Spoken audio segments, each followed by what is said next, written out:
Doris? Good morning, bon dia. Welcome to day 3. We've been a little delinquent in giving out some t-shirts, so we have to do some catch-up time. So, our first t-shirt for the best fire talk, as decided by the professors from Alfred, is Sarah Mary Jane. Come on down and get your t-shirt. You. Yeah! Just leave that for a second. Jesus, guys. Doris, would you like to come join us, Sundaram, for a photo? Sundaram. What size do you want? What size? XL. XL? No, I'm kidding. Like, what do you got? But I would have preferred to have the mug. You want the mug? Go for it. Okay, I will appreciate this shirt. Medium. Yeah. Okay, come hold this in the middle.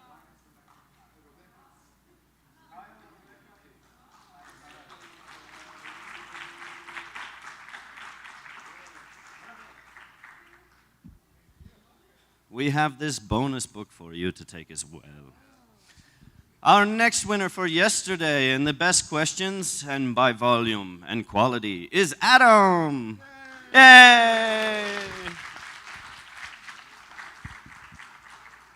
What size are you? Large?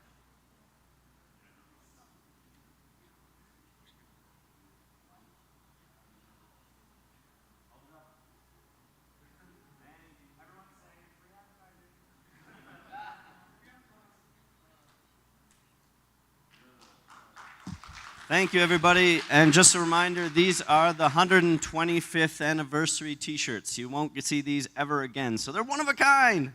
Thanks, everybody.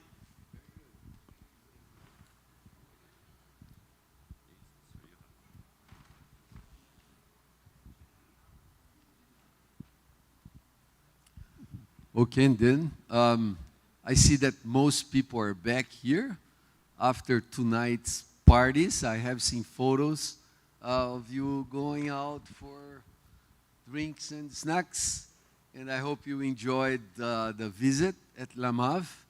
And at least, you know, after only 2 days of school, we have a new spin-off company already.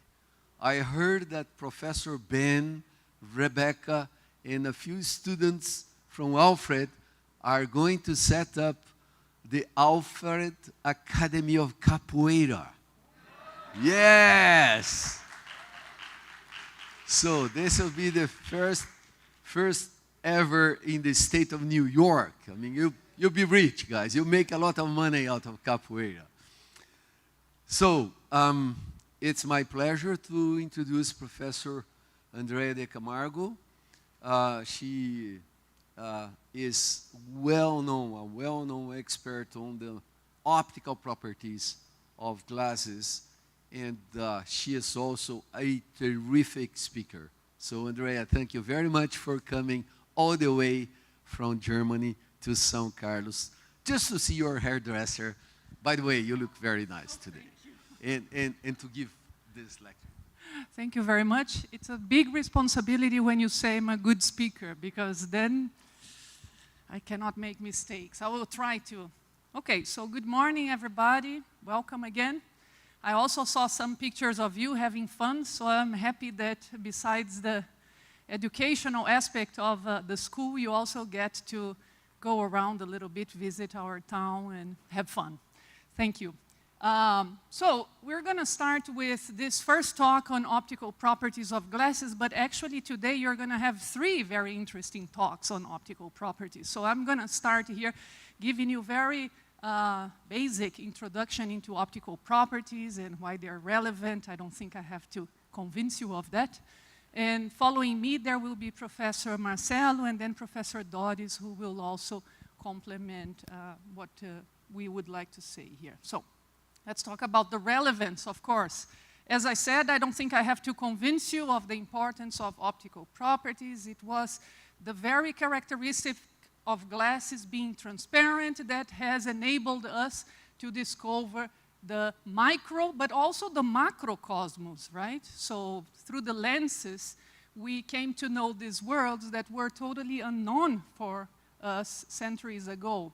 And the glasses also revolutionized the way we communicate these days through fiber optics and other optoelectronic components. In the screens, which sometimes are flexible, of your cell phones, your tablets, and the modern devices. Also in the way we are using energy these days. So we are using glasses to better harvest the solar energy and transform it into electrical energy for lighting, solid-state lighting instead of using bulb lamps, and also in medicine, of course. So glasses are present not only in diagnostics and treatment devices, but also in biomaterials. And sometimes, not always, but sometimes transparency is very important. So again, optical property. So this is the outline of my talk here. Let me use this one, which is easier. So first we give a little background on electromagnetic radiation and interaction with matter. And then we go to the optical properties themselves of glasses and ceramics. So we go through these properties here and the techniques for the characterization of optical properties and applications of optical glasses and glass ceramics that are transparent, okay?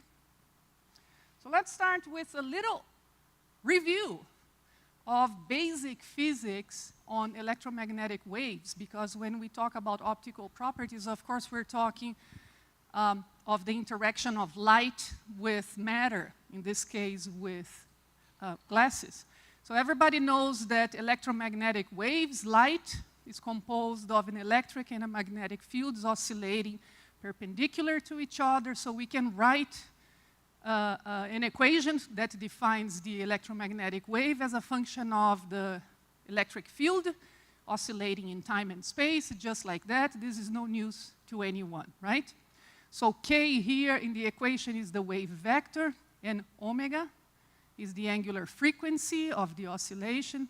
And then you have the period T, which is the time it takes for a whole cycle of oscillation to be completed. And in terms of distance, the distance of a whole cycle of oscillation here, we call wavelength. So everybody's okay with that. Wavelength is related to the inverse of energy. So higher the energy, smaller the wavelength, right? Good. This is the electromagnetic spectrum here.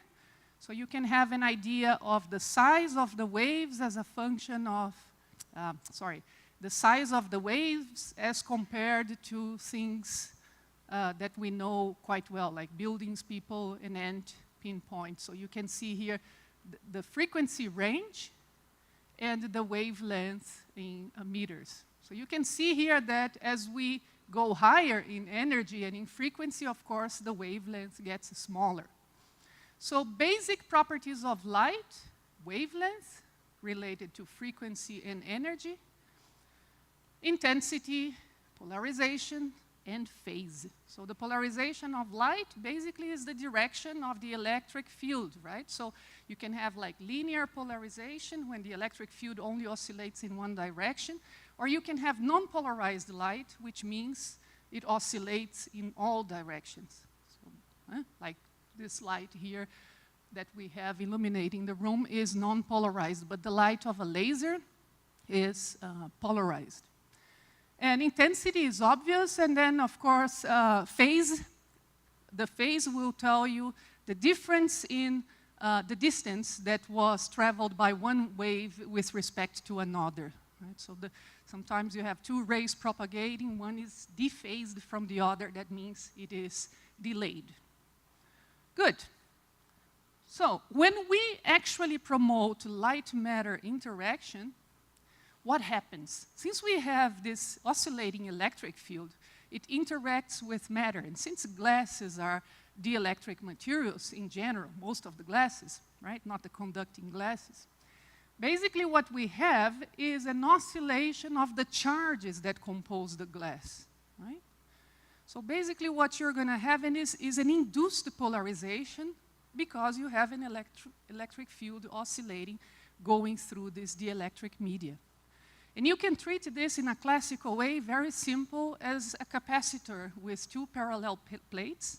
when you put a dielectric in the middle of the capacitor, and then you can see how the establishment of the electric field will change or not, depending on the dielectric and the electric constant of this material. So the electric field of light polarizes the charged species in the material.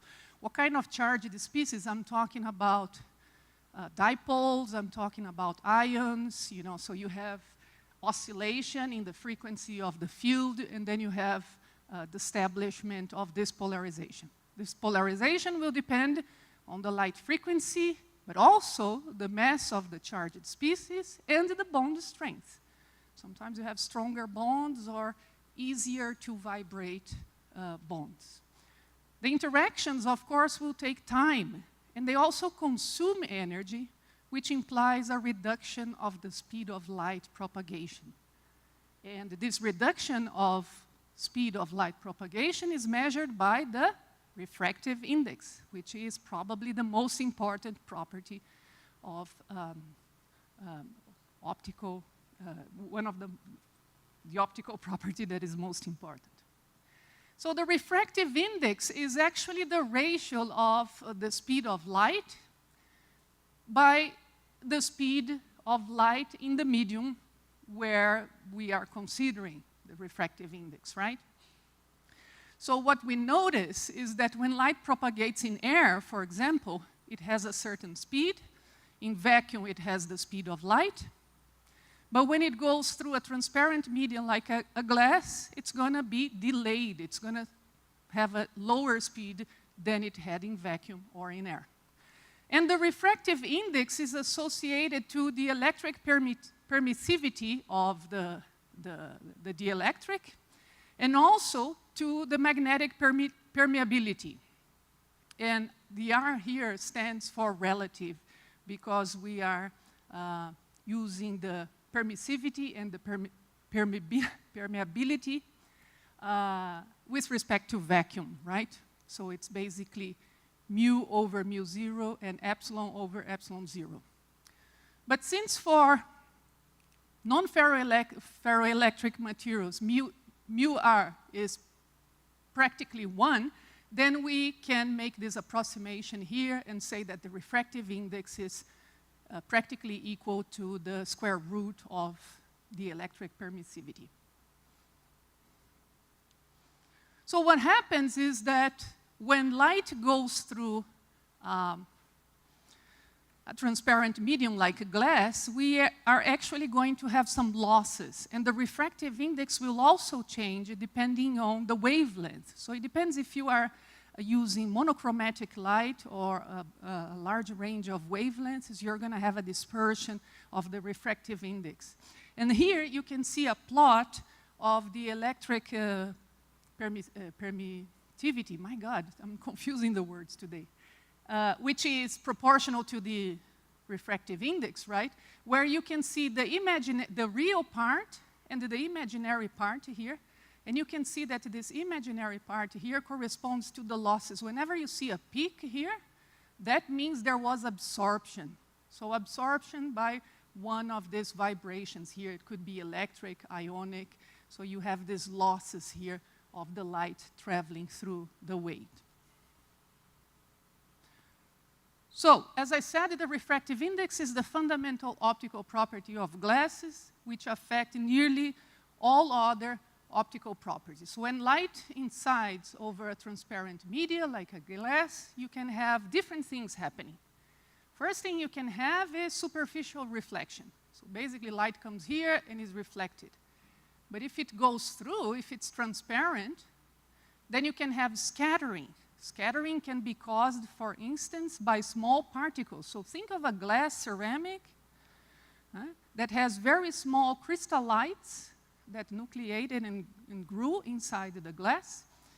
And then you might have scattering depending on the size of these crystallites and the wavelength of light. You can also have absorption. Absorption right here. You can have backscattering, or the light might go through, so we have transmission, or you can also have emission, as I will show you later when we excite electronic levels.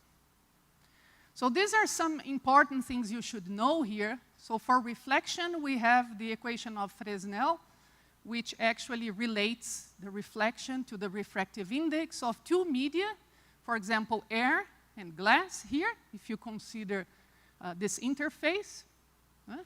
And this is the Fresnel equation for normal incidence to the surface. We're going to see the complete equation later.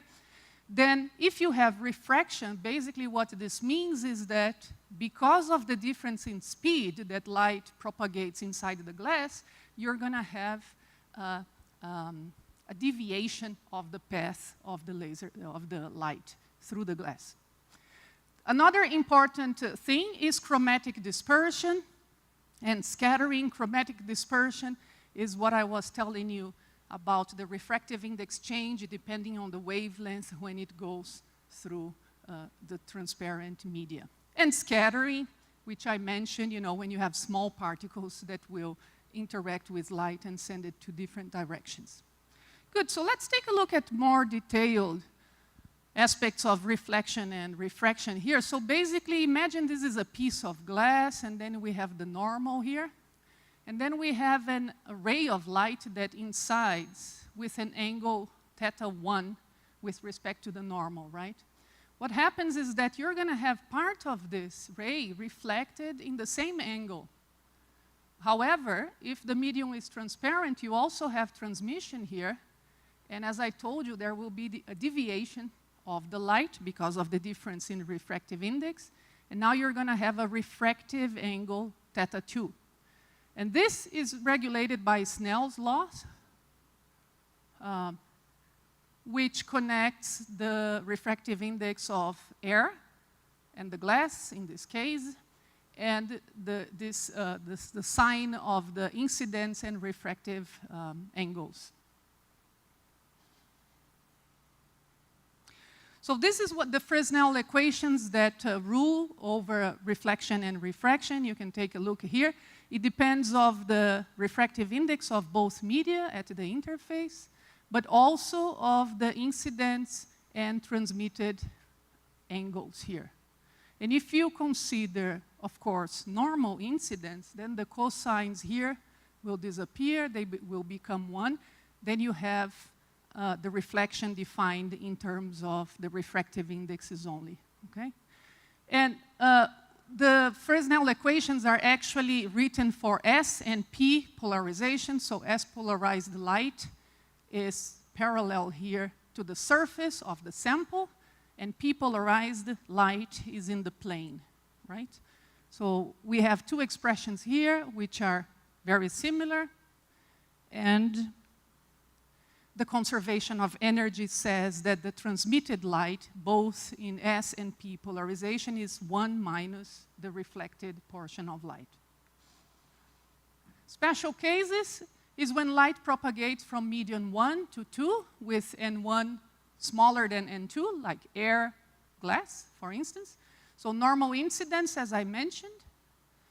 Theta now equals 0. This is the Fresnel equation that is corresponded. Only about 4% of the light will be reflected, and most of it, 96%, will go through the glass for a refractive index of 1.5. Okay? Another special case is the Brewster angle. So in this case here, the incident angle is that for which the reflectance at P polarization equals 0. And only the S wave will be reflected. For a normal glass with refractive index 1.5, the Brewster angle is 56 degrees. And if you have incidence at 45 degrees, then Rp equals the square of Rs. So let's take a look here. See? For 0 degrees of incidence, what we have is that both the transmittance in P and S polarization is maximum. And then, of course, the reflectance is minimum, right? As we keep increasing the angles, then we start seeing a divergence between S and P polarization. When we are at the Brewster angle, 56, Rp equals 0. And you have only Rs. Of course, this is very useful to construct devices where you can select the polarization at the Brewster angle. And then you use a glass for this. And again, when you keep increasing the incidence, the angle of incidence, you get to 90 degrees to the normal of the glass, and then you have an inversion here. Of course, transmittance will be minimum in P and S polarization, and reflectance will be maximum. Ouch. Now, here's another case. Imagine now that light is propagating from medium 2 to 1 with N1 smaller than N2. So now the source of light is inside the transparent medium, the glass, for instance. So imagine we have a little lamp here, and then we have the rays of light propagating inside the glass. What happens at the interface? If we have normal incidence, again, most of the light will be transmitted through. However, the moment you start changing the angle of incidence, this pointer is a little tricky. It's actually here. So when you start changing the angle of incidence here, the light gets reflected and refracted back, right? Oh, reflected here and refracted outside until a certain angle where you actually have total reflection here, total refraction. And this is called what? The critical angle that gives rise to, sorry, total refraction, I just said, right? So this is, the total refraction is probably not unknown to you because this is the basics for the operation of a very important component, which is fiber, right? Fiber optics. Huh? So basically, by making use of total internal reflection, Charles Kao in 1965 suggested that we could use this for telecommunications. And this was a total revolution in the way we communicate these days. Actually, the experiments already started and were demonstrated in 1840 of light guiding through water. In 1850s, Tyndall also carried out experiments that showed total internal reflection, and it was in 65 then that Kao, later awarded with the Nobel Prize, suggested we can use this to communication, right? And it was only 5 years later that the fiber optics were developed by Corning, and since then, you know all the revolution we went through. So basically here, you have the optical loss spectra for glasses in the early 1980s, at the beginning of fiber optics, and then the modern fibers here. Actually, this graph is not so good because the losses are even lower these days. So in early 1980s, we had about 20 decibels per kilometers of loss. These days, I think Professor Marcelo can tell you more about that, but I think it's less than 0.5, right? 0.2, yeah, even lower. And you can see that, of course, there are some regions of the spectrum where we have lower losses and some regions where we have higher losses. And this is what defines what we call the first window, the second window, and the third windows of communication. So basically here, in the infrared, in this region here from 1.2 to 1.7 is where, actually here, where you have minimum losses is where we do telecommunications. 1.3 is definitely one, and then here 145 to 1.7. Another important aspect, chromatic dispersion. So basically the electromagnetic waves of different frequencies will travel with different speeds. And if you consider, when I showed you this dispersion curve, when you have the losses of the electric permittivity and the refractive index, away from the absorption peak, N can be expressed by the Cauchy's formula for normal dispersion, which is this one here. Here you basically see A, B, and C. These are constants that can be derived experimentally. But the most important thing is that you realize that the refractive index goes inversely proportional to lambda. So as lambda increases, then we have higher dispersion of the refractive index.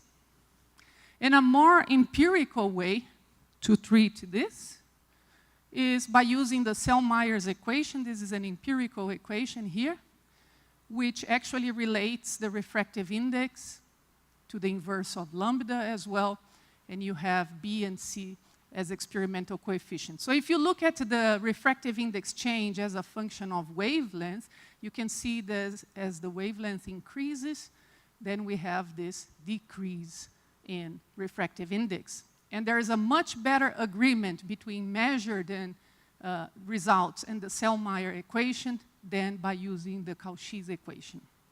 So that's why it's mostly used this day. Chromatic dispersion can be a problem, of course, because you have the focusing of different colors at different places. So then when you're doing photography, this is a problem because you're going to have a blurred image, right? How can you correct this? By association of different lenses that will focus more the blue or more the red, so that in the end, the combination will be a very precise image. This is the disadvantage of chromatic dispersion, but of course it can be very useful to separate colors. Just like in a prism, in the first experiments of Newton, he used the prism to decompose the solar light into different colors, as you have probably seen this picture before, right? And the chromatic dispersion in glasses is measured by the so-called Abbe number. For those who don't know, Abbe is a German physicist who actually worked in the same town where I am a professor, in Jena. So I take this opportunity to advertise Jena, which is basically the crib of optical glasses in Germany. Doris also had a passage there. She also studied there. And if you don't know, if you haven't been there, I strongly recommend that you come and visit. There's a very nice museum and the university also that is quite interesting. And the Abbe number, as I said, will take into account for the chromatic dispersion. It's defined as this, where ND, NF, and NC is basically the refractive index at Fraunhofer lines, the hydrogen lines at 656 and 587 nanometers, and also the helium line at 486 nanometers. More generally, for non-visible range, we can write the equation like this. So if you have a band, you can have here the refractive index of the wavelength at the center of the band and on the sides of short and longer wavelengths. And as I said, to do the correction for chromatic dispersion, you can use a combination of lenses. This is a very useful diagram here. It's called the Abbe diagram or the glass veil. You have the change in refractive index at a certain wavelength as a function of the Abbe number. So you can see that the higher the Abbe number, better. Lower is the dispersion of the refractive index. And in this region here of lower dispersion, we find the crown glasses, nominated by K here. So they are silicates of sodium, calcium, that presents low refractive index and low dispersion. So V less than 50. And the flint glasses, less than 50, no, it should be higher than 50. Higher Abbe number, lower dispersion. And the flint glasses are glasses that contain lead with high refractive index and high dispersion. So the V here is this correct? The flint glasses are in this region here. So higher Abbe number should give lower dispersion, okay? I think I wrote it wrong there. Next property, scattering. Scattering will depend on size of the scattering center. This is a very didactic example of scattering here. You can see reflection that is perfectly specular because we have a very flat lake here that provides the reflection of the moonlight. So you can basically reproduce the image that is above the water. And here you see scattered light. because now the surface is not even as it is here. We have little imperfections on the asphalt, and therefore you see light traveling in all directions. First case is Rayleigh scattering, which is basically elastic scattering. So there is no loss of energy. The light is scattered, interacts with matter, and comes out with the same wavelength. Rayleigh scattering applies to the case when particles have a radius less than lambda over 4p. So the intensity of the scattered light with respect to the incident light is given by this equation here, where n corresponds to the concentration of scattering centers, n is the ratio of indexes of scattering center and medium, theta is the angle of observation, and d is the distance of the detector from scattering center. Again, what's important here is that this ratio goes inversely proportional to lambda to the 4th power. Okay? So the higher the lambda, the lower the ratio of scattered light. So in this case, this is exactly why we perceive the sky blue during the day, right? So we have, of course, white light coming from the sun, very broad spectrum. But since the blue, smaller wavelength, is scattered more by the particles in the atmosphere, we perceive more the blue color during daylight. However, at the end of the day, the sky gets reddish or yellowish like this, and the reason for that is that now the distance traveled by light to you is very far, right? And then there's a lot of atmosphere, so there was so much scattering of the blue light that you actually see the complement, which is the red light. So you don't perceive the blue as much, and then you actually see the yellow and red part of the spectrum. There's too much atmosphere. Density fluctuations in a glass will also cause a scattering. So here you have some examples of a very famous example of the Lycurgus cup here that contains gold and silver nanoparticles, and also the ruby glass, which is placed in the Rijkswijk Museum in Holland, where you have particles of metallic particles that will cause scattering.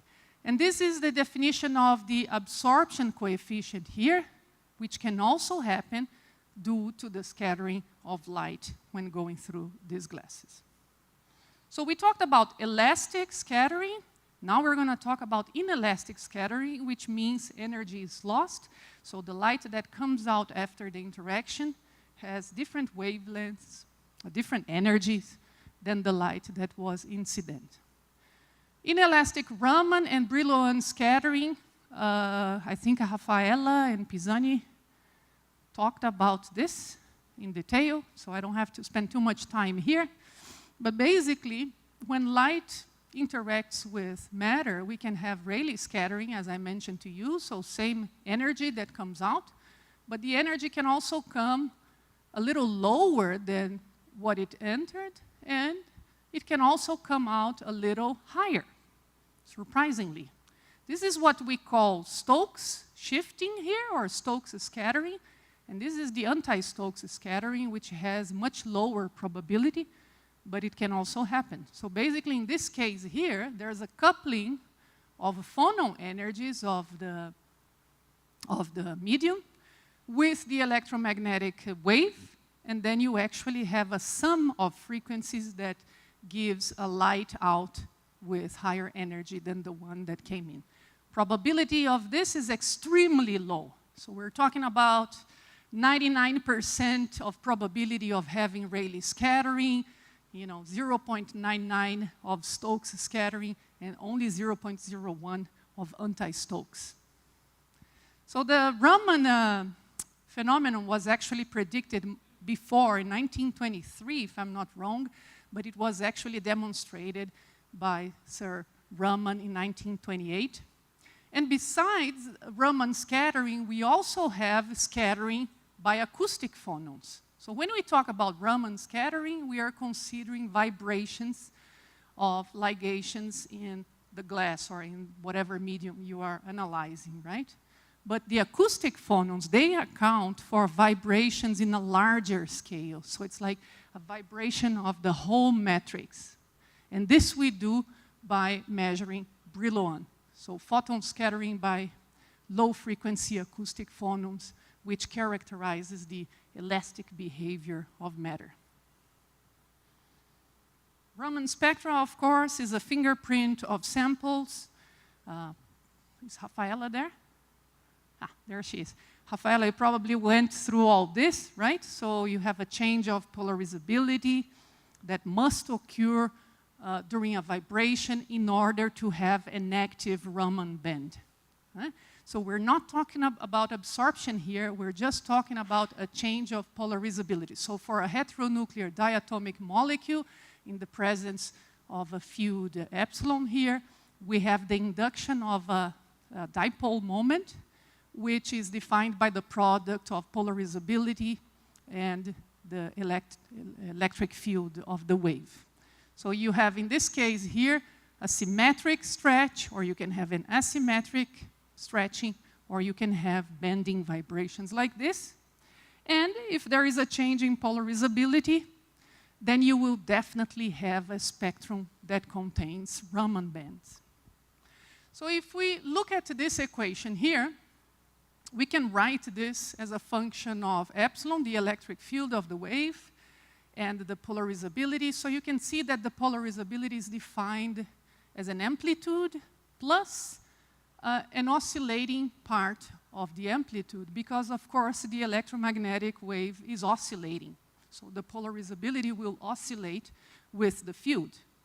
And when we plug these two equations here inside this one, we end up with something like this. And if we multiply all the terms here, then this is the complete equation. And look how nice it is, because it shows a term that corresponds to the Rayleigh scattering. So you have here the same frequency. Now you have a term of Ni plus Ni 0, which is the anti-Stokes, and the term that corresponds to the Stokes, Ni minus Ni 0. Again, a didactic example here. We have the Raman spectrum for CCl4. You can see that the Rayleigh scattering, as I told you before, is very much intense, so much indeed that you don't see the end of the band here. And then you have the Stokes shift, and then you have these peaks, and you can also have the anti-Stokes peaks if you look on the other side. Normally, when we do Raman spectroscopy in the lab, we measure the Stokes lines here, and you can see that this difference in energy, in frequency, from these peaks to the central one, to the Rayleigh, means the frequency that was lost by phonon scattering in the media. So we talked about Rayleigh scattering, we talked about Stokes and anti-Stokes scattering. Now let's talk about Mie scattering. Remember I told you that scattering will largely depend on the size of the particles. Now we're talking about larger particles with R of the same order or larger than the wavelength. Now the ratio of scattered light to incident light is approximately proportional to lambda. So you might have seen the opal glasses, the silicate glasses here, which contain tiny little segregated phases of silica, and that's why you see this milky appearance, which is due to scattering. So here's also an interesting image of a vase, and this is actually a glass, and this is a crystal of silica, but it's called opaline glass. So here, opaline glass. It's a tricky pointer. It contains sodium phosphates, but also sodium chloride, calcium phosphate, and sometimes people even add some additives to increase the effect, and so you get these beautiful pieces here. This is also interesting here. So you see, this is also scattering. This is also Mie scattering, because in our eyes, we have little crystallites of different sizes. So you actually see here dispersion of light in different colors due to the different size of this crystal. So you can see this yellowish component together with the blue here.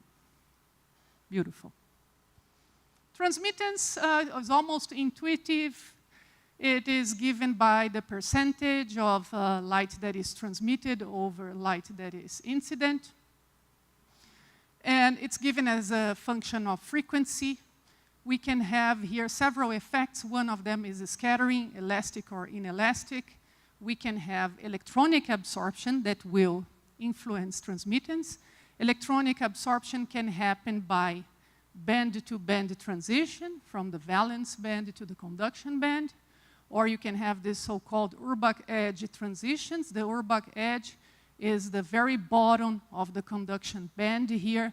So you basically have transition from the valence to the minimum of the conduction band.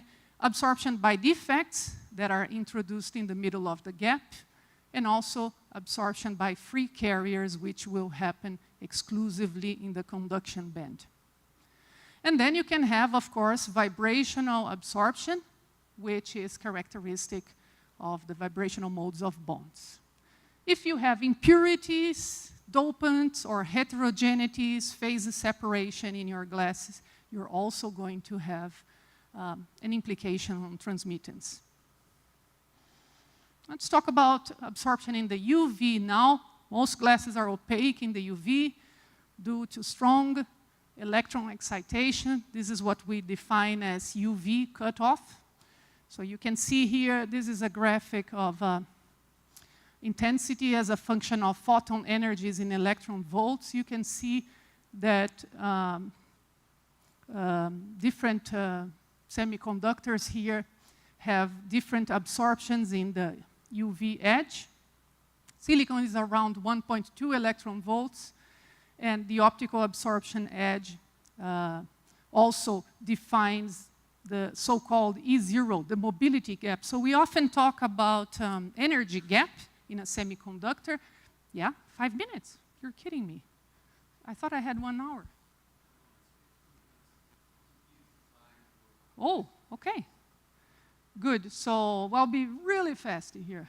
So yeah, I just wanted to show you the UV absorption, and this is the Urbach edge that I had mentioned to you here, which is the very beginning of the conduction band. So I will jump here really fast, go to infrared absorption. I think Doris will speak about this, right? Not too much? So here is also a way to measure vibrational energies in the glass or in transparent media using absorption in the infrared. It's a very similar range to that where we measure Raman, but the phenomenon is completely different here. Here we're not talking about scattering, we're actually talking about absorption by vibration modes, right? So you can use the analogy to the mechanical mass spring model, where you have here the frequency depending on the force constant of the spring and the reduced mass. So again, it will depend on the mass of the atoms and also the strength of the bond. And you can have different frequencies depending on the vibration mode.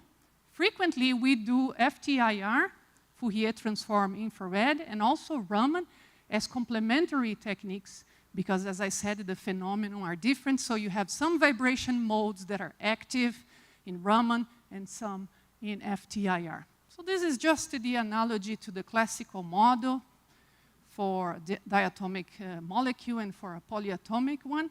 We don't have to go through this because I will make my slides available to you, okay? And this is just to show you here the absorption in the infrared for some glasses. You can see silica is transparent up to about 4 micrometers, so 4,000 nanometers.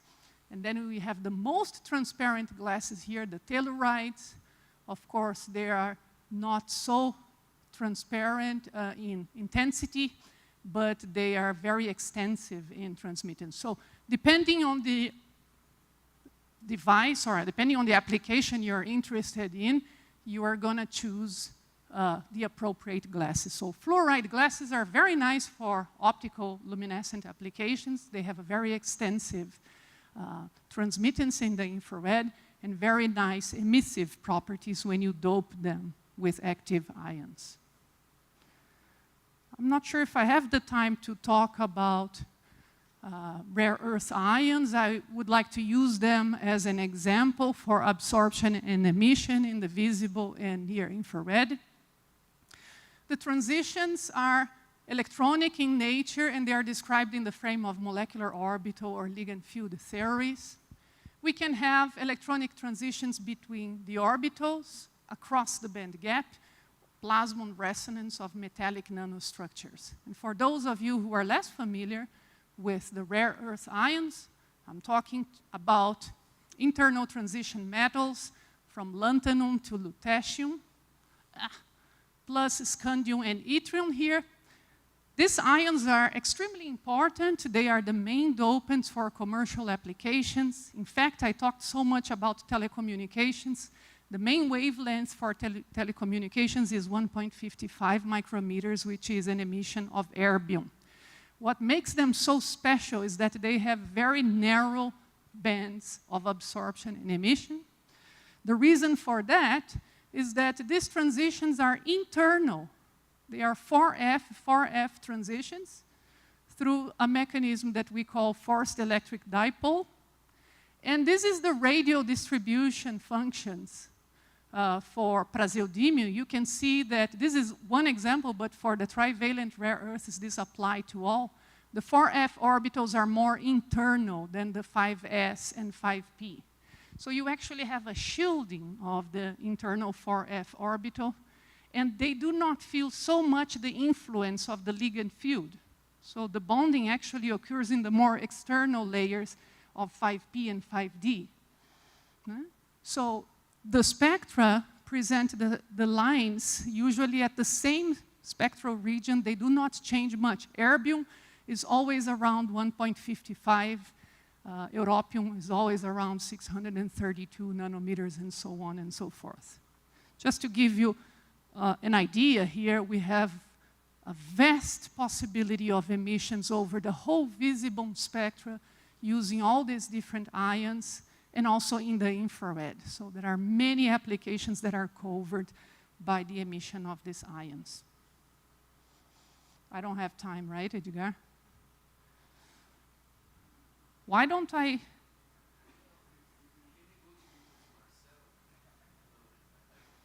Let me see if I have something.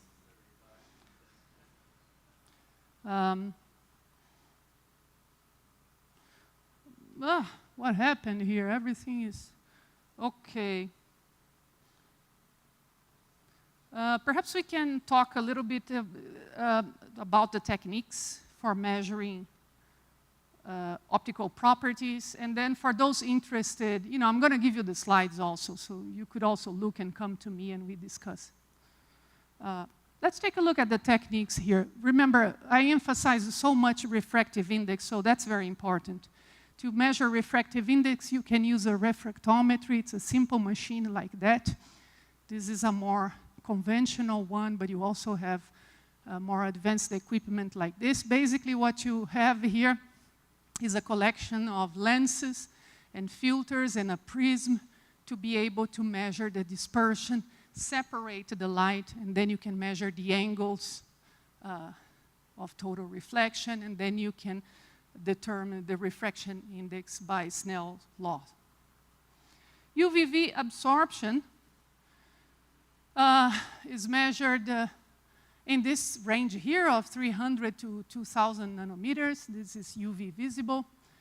Excitation sources are lamps, filament lamps or gas lamps. The dispersive elements of light will be diffraction gratings and interferometers. As detectors, you can use photomultipliers or other semiconductors. Samples have to be transparent in the bulk or film form, or even liquids or gases. So this is the absorption as it is defined here. It doesn't obey. As it is defined here, proportional to the inverse of transmittance. Transmittance, as I said, can also be measured this way as a percentage. And here I give you a little bit of the dispersive spectrometers used to separate light. So basically, we have a collection of diffraction gratings. Light goes through and then interacts by diffraction and interference at the grating, and then you have the separation of light. So here you can see, for example, purple light going through a diffraction grating, and then you have the separation of red and blue. This is a commercial equipment to measure absorption. It's a Perkin-Elmer. So normally they come in this big box, but for those students who are working on optical properties, I strongly recommend that you ask and open the equipment to find out what's inside. Because this is my favorite question when I go to committees to analyze PhDs and masters, you know. I like to ask questions, you know, how did you measure this? What was the slit? What kind of lamp did you use? You know, and what was the diffraction? And the students usually don't know. So here's a strong recommendation that you actually get the manual, look, how is this equipment arranged? What is the function of each component? This is another way to do dispersion of light through interferometers. It's a pity we don't have time to talk about this, but again, I will leave this with you. And this is also an absorption spectrometer here, but this is for FTIR, for Fourier transform infrared. So this is a region where you need very high resolution, of course, because the changes in frequency are very small. This is a big one here in which I did my PhD thesis, but this is the one we have in the lab now here in São Carlos, which is quite small like this. So it allows you to do micro measurements, very convenient. Photoluminescence, okay, this is it looks a little messy, but it's actually quite organized. This is the setup we have in the lab here in São Carlos. In fact, Tiago is here and also Leonan. If some of you are interested, we could give you a tour of the lab and tell you a little more about the work we do there. So basically, we have lamps and lasers as excitation sources. You have large monochromators for dispersion of incident light and the emitted light, and detectors, of course. Okay, I'm not going to take more of your time. This is just a little bit of history here of optical glasses and their importance. There are other optical properties which I haven't mentioned, which are useful, for example, for people working on bioceramics, for dental restorations. Then you have to consider other properties such as opalescence and luminescence to give a better match to the teeth. But once again, I will give you the slides. So thank you very much. I'm sorry about the time. And this is a list of references for those interested. I can also suggest more references if you're interested. This is the acknowledgement to the teams in Berlin and also here in São Carlos. Thank you.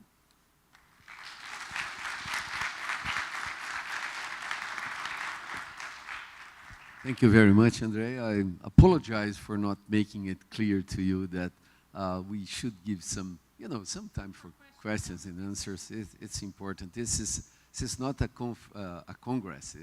It's a school. But you gave a very nice lecture. Very, very nice, as always. Maybe I can start just asking you to revise a little bit the Abbe diagram. There's a little bit of confusion with the Abbe number, so let's make it clear to the students, please.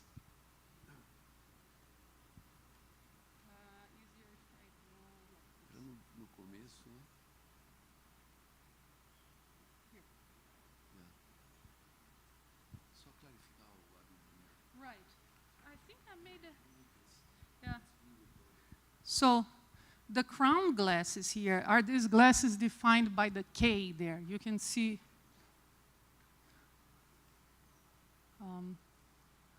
see this fluoride crown and the phosphate crown is these glasses that contain the K here. They have a high Abbe number, okay? And that means a lower refractive index dispersion. Okay, so you can see that if you use the wavelength 587 nanometers, if you have these different glasses here, the refractive index will change from 1.5 to 1.9 depending on what region of the diagram you are. So you can see that in this region here, where you have a high Abbe number, there is less lower change of the refractive index. That's what I meant. So the crown glasses actually are the ones with lower dispersion. So here it's actually V larger than 50. There was a mistake there, okay? And here you can see that a glass LASF, for example, let's take a look here. Can you read lanthanum, dense flint, the flint glasses that contain lead? Right? Glasses containing heavy metal oxides, they have high refractive index. I think Professor Marcelo will also talk about that. And you can see that these glasses, they have lower Abbe number. So the dispersion is higher. Okay? And then you might think, no, but then refractive index, if there is too much of a dispersion, then the glass is no good for optical properties. No, because you can actually take advantage of that. These glasses can actually be used for separating light, for diffraction. And another important aspect of these glasses is that they are also very good to host dopants like rare earth ions because they increase the probability of emission of the rare earth ions, so you have brighter emission. So high refractive index is good also.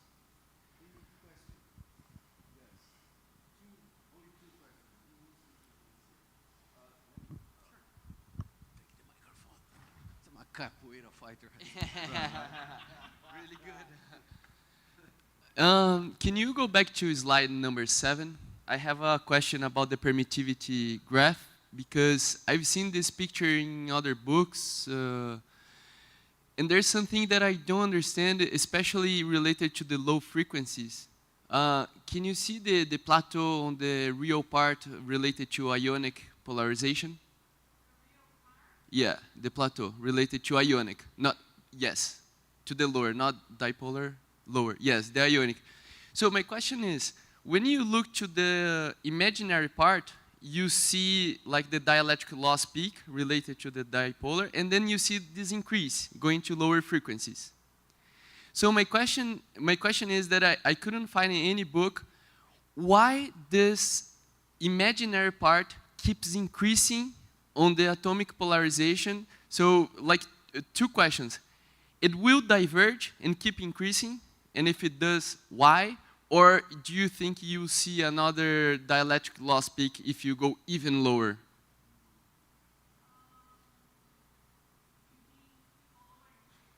Yeah, like let's say 1 hertz or 0.01. Because I've seen it keeps increasing, and I don't understand why, and I couldn't find any books or papers or, and then when I see this picture, I said, I'm gonna ask her.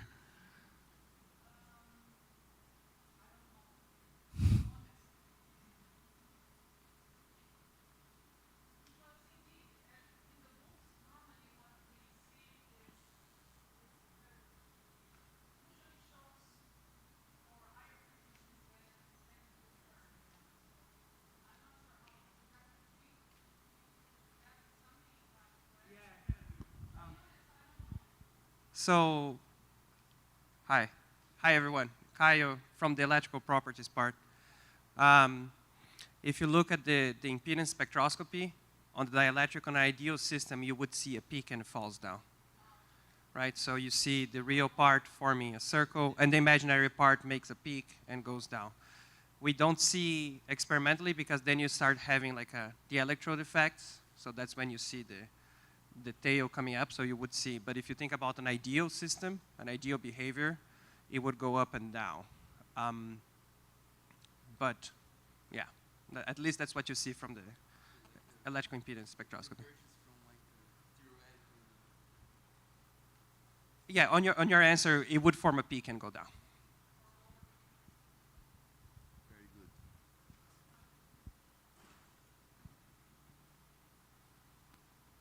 good. So I wanted to ask about transmittance.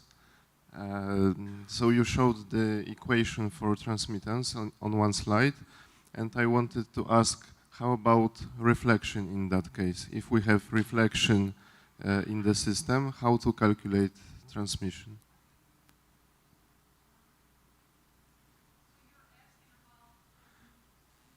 Yes.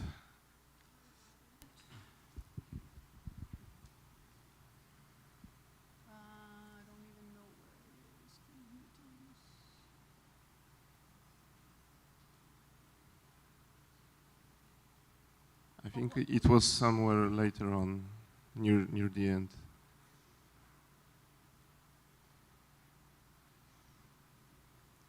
But your question is, if you So have reflection. you showed the equation that transmission, that's the slide.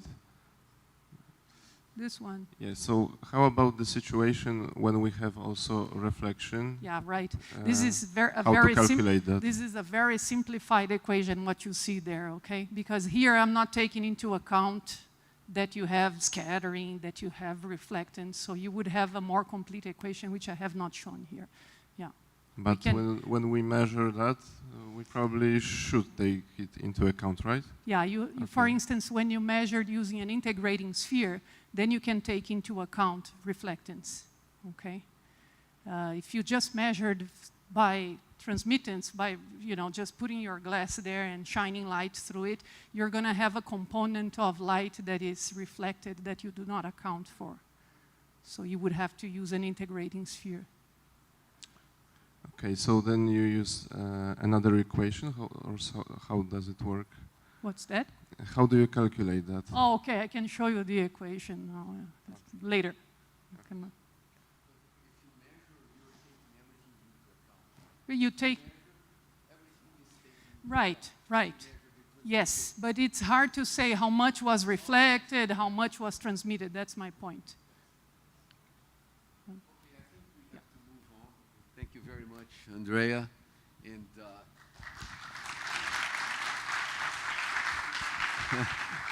I'm going to call Marcelo.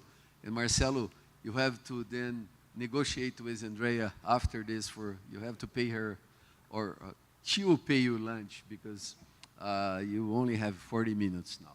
Okay. Or so, Nice. for your lecture.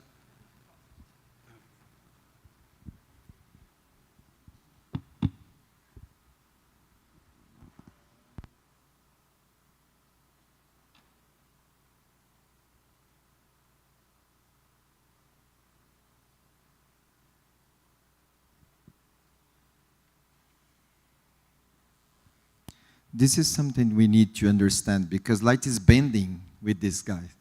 We point there, but you reach here.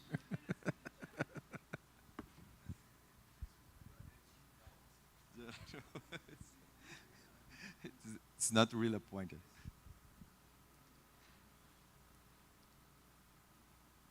So, welcome again, and thank you again, Edgar, for this kind invitation. One of the good things, this is all I need to explain what we were talking about. Andrea has already introduced to you, so I don't need to spend too much time explaining the theory behind what you are studying. But my talk will base it mainly on the applications of the optical properties. In what kind of materials we working in using these properties. So I have already introduced to you and to our group in Araraquara. I just put here, sorry, the distance between two cities. So we are here now. So we are just 30 kilometers far on this road. It's really close. And then this is why we still continue here in São Carlos, many times, and we came here, we do measurements, we exchange a lot of students and also knowledge. So I would like to start with this, phrase. From 2022, we celebrate the Year of Glass, International Year of Glass, and then we can say today that we are living in a very nice age, very nice period of time for those that works with glass. And we used to say we are living now in the age of glass age. I just put here some definitions, and also I left these slides to you. If you want to see that we would just skip this to say about these definitions because we don't have too much time, but this is interesting because if you see that the definitions of glass and glass ceramics were just reviewed some years ago, it's still something it's changing. We are still understanding these materials. It's not completely understood. So this is why I just put these definitions here. So I will start with this, just this chart, the most part of glass we are synthesized is by melting quenching. It's the most known technique, the most used one in industry and also in our laboratories. Okay, so it consists of weighting something, one given composition, homogenization. We can use simple things and also some equipments to homogenize the compositions and to have a better properties later when you do the glass. The choice of crucibles, it's important because depending on the composition you are working, you must choose different composition of crucible too. Okay, sometimes it's related to the temperature you will obtain the glass, but sometimes it's because they can react with the composition you are using. So it's important to be sure that the crucible is good for you. The melting temperature using furnaces, the quenching, and then the annealing. This is a very important step to be done when you work with optical properties, okay? So this is something that we need to take really into account. And of course, later, when you polish your samples, it could be tough, taking much time, a lot of time, but it's a really, really important step that we need. Of course, we can prepare glass using other techniques, okay? So there are many, many other techniques we can use. This is contactless, so gel, sputtering, it's usually to prepare thin films. We can use your samples, your glass samples, to prepare thin films also, okay? So depending on the applications, it could be important. Aerodynamic levitation, chemical vapor deposition, and also when you work with metallic glass, melt spinning process, for example. Well, again, I will talk about glass ceramics and optical properties of glass ceramics. So I just put here, there is three ways, different ways to obtain glass ceramics. One of them is by thermal treatment above TG. So I think most of you have already listened about this. We treat, after we prepare your glass, we usually will characterize them by thermal analysis. So you will define or obtain your TG, your glass transition temperature. You can make a thermal treatment above TG, and then the atoms, you give some liberty to atoms move, freedom to the atoms move on the glass, and then they will arrange themselves and maybe form crystals, polycrystallines or single crystal materials. So we can obtain homogeneous and heterogeneous crystallization, and we can also obtain some crystals by controlling the cooling rate.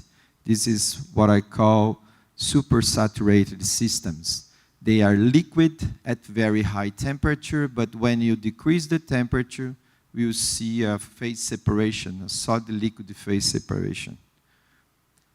So, what kind of atoms we can use to prepare glass? If you find in the literature, we can prepare glass almost using anything in the periodic table, okay? Of course, depending on the application, you must choose some of them. In our case here, I will talking about, for you, I will talking a little bit more about the heavy metal oxide glass, okay? But some examples also of fluoride and chalcogenide glass. This is the same figure that Andrea has shown. So depending on we are talking about optical properties, of course, you must choose your glass depending on the region you are interested in applying them. So this is why it's interesting. So if we have a silica or heavy metal oxide glass, we call the transparent window. So how far in the infrared we can go through by change the chemical composition of the glass.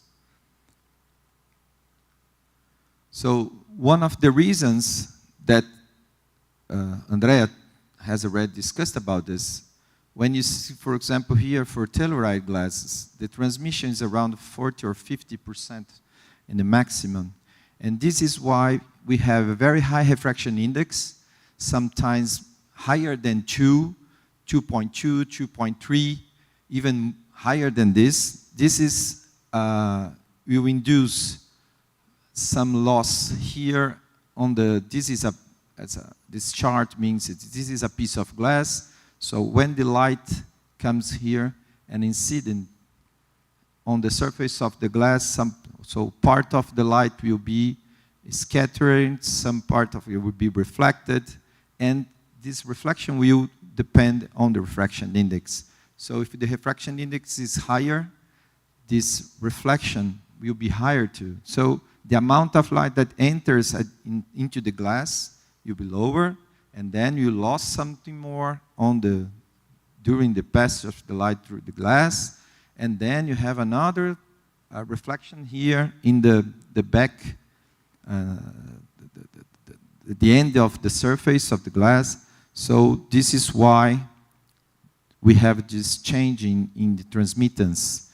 So when you asked about all the kind of loss we can obtain and how we measure everything, so we need, when you just measure the transmission, it's easy. You put on the equipment, you measure the transmission, but you are just interested in the transmission.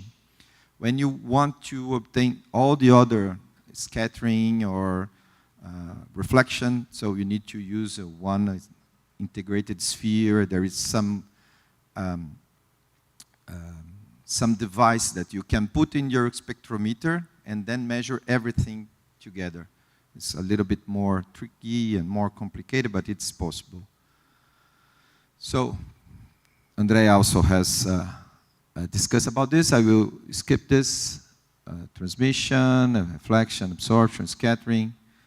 I just put this here because I will start to speak about optical fibers. And it's, sorry.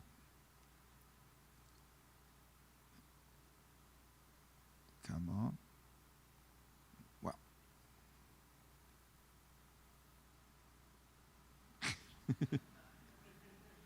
Okay, understood.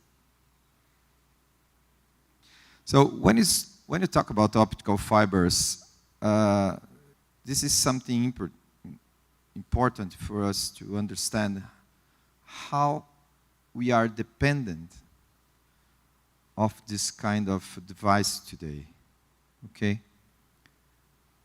How we can be here today and people on the other side of the planet is seeing the talk maybe.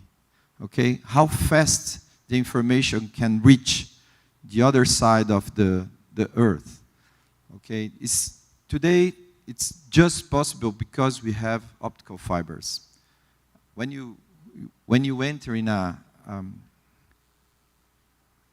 it works today.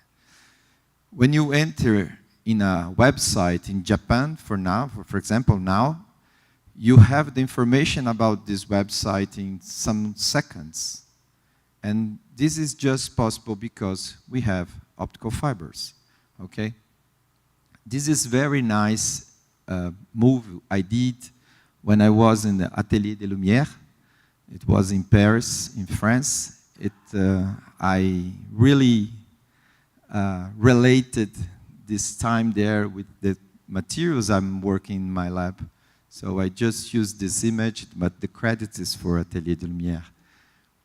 So fiber, and today, André also talked about when it was discovered, when it was predicted, when it was discovered.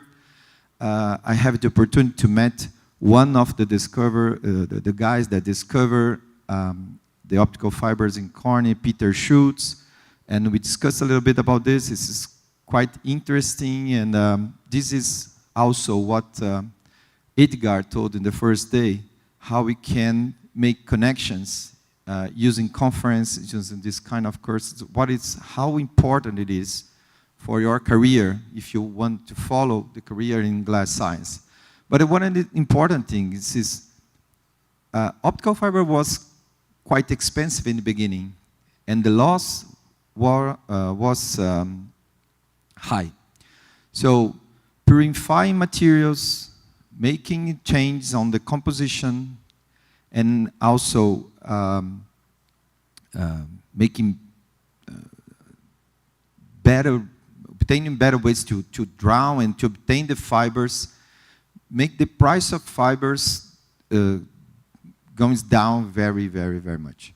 So today we have 1 meter of the fiber. It costs cents of dollars, okay?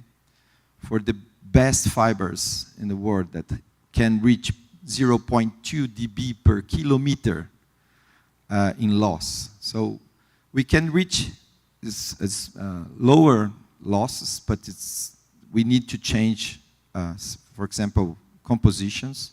It is known that the fluoride fiber can reach losses lower than this, but you cannot purify the fluoride materials to obtain these losses, this very, very low loss. This is why you would never come to the reality, and you just use the silica fibers for telecom, for example. So this is the cables, the submarine cables that link all the continents, and how it is also distributed through the United States and in Brazil. This is just silica cables, silica optical fibers. Okay, this is very actual. It is from 2024. Well, what is an optical fiber? Optical fiber, it's a piece of two glasses. It's composed by two glasses. One glass we call core, and another one we call cladding. Core and cladding. This is just a plastic coating to give more mobility, more mechanical strength to the fiber. The size of an optical fiber, the human hair has around 65 microns in thickness, in diameter. An optical fiber, this is the example of one single mode optical fiber that is used for commercial, for telecommunications, for example. It has 125 microns. So it's almost the double of the diameter of a single hair, a human single hair, okay? One of the most important things Andrea also told about it is the difference in refraction index from the core and the cladding. And the refraction index of the core must be a little bit higher than the cladding. And then you can confine the light inside the core and minimize the loss by scattering or refraction or other things inside the optical fiber. So we need to put the light inside the glass in a given angle, and then we have internal reflection, a total internal reflection, and then the light can be conducted for longer distance. This is something like this that will happen on the fiber, okay? Later here I have some samples of most of the things I will speak about the glasses. I have some samples here if you want to see. We have some lasers, something here also I can show you later. So there are basically 3 types of optical fibers that can use really commercially. It's the single mode optical fiber. This is using basically for telecommunications and other applications where you need to bring information to very long distance. There's a multi-mode fibers, and then the stepping index fiber and a graded index fiber. They have some changes in the relation between the core and the cladding size. Okay, this is the most important thing to. And of course, there is this. The first one is what I call conventional optical fibers, but there are also the non-conventional optical fibers. The photonic crystal fibers are quite. They can be much better in confining light, but the difference there, we have not two kind of glass, but you have glass and air. So the difference in the refraction index will be from the glass, the composition of your glass, and the air. But there is a geometry that you must follow, and this is the really tough thing to do. How to assemble small tubes of glass and then draw it into a fiber to obtain this kind of geometry. And all these geometries has a proposal. So there are many studies behind this to know how to do and what exactly you can do with these different geometries. So there are also flat fibers we call ribbon fibers. So instead to obtain a cylinder that what we are using to draw fibers, we can have plates. Okay, like a slide of a microscope slide. And we can put this slide in an optical fiber and draw it. Okay, usually you can obtain like this. We can obtain very small ribbons of glass, and the distance of the dimensions of your slide in the microscopic scale will be maintained in the microscopic scale. So we can use this to obtain flat fibers, and then we can do something very interesting on the surface of these fibers. Okay, we can, for example, using laser writing, using femtosecond lasers to write specific things or channels on the surface of this slide. They can take advantage of this channel, these materials to other applications. Okay, we can also use electric fields. The name of this technique is pulling.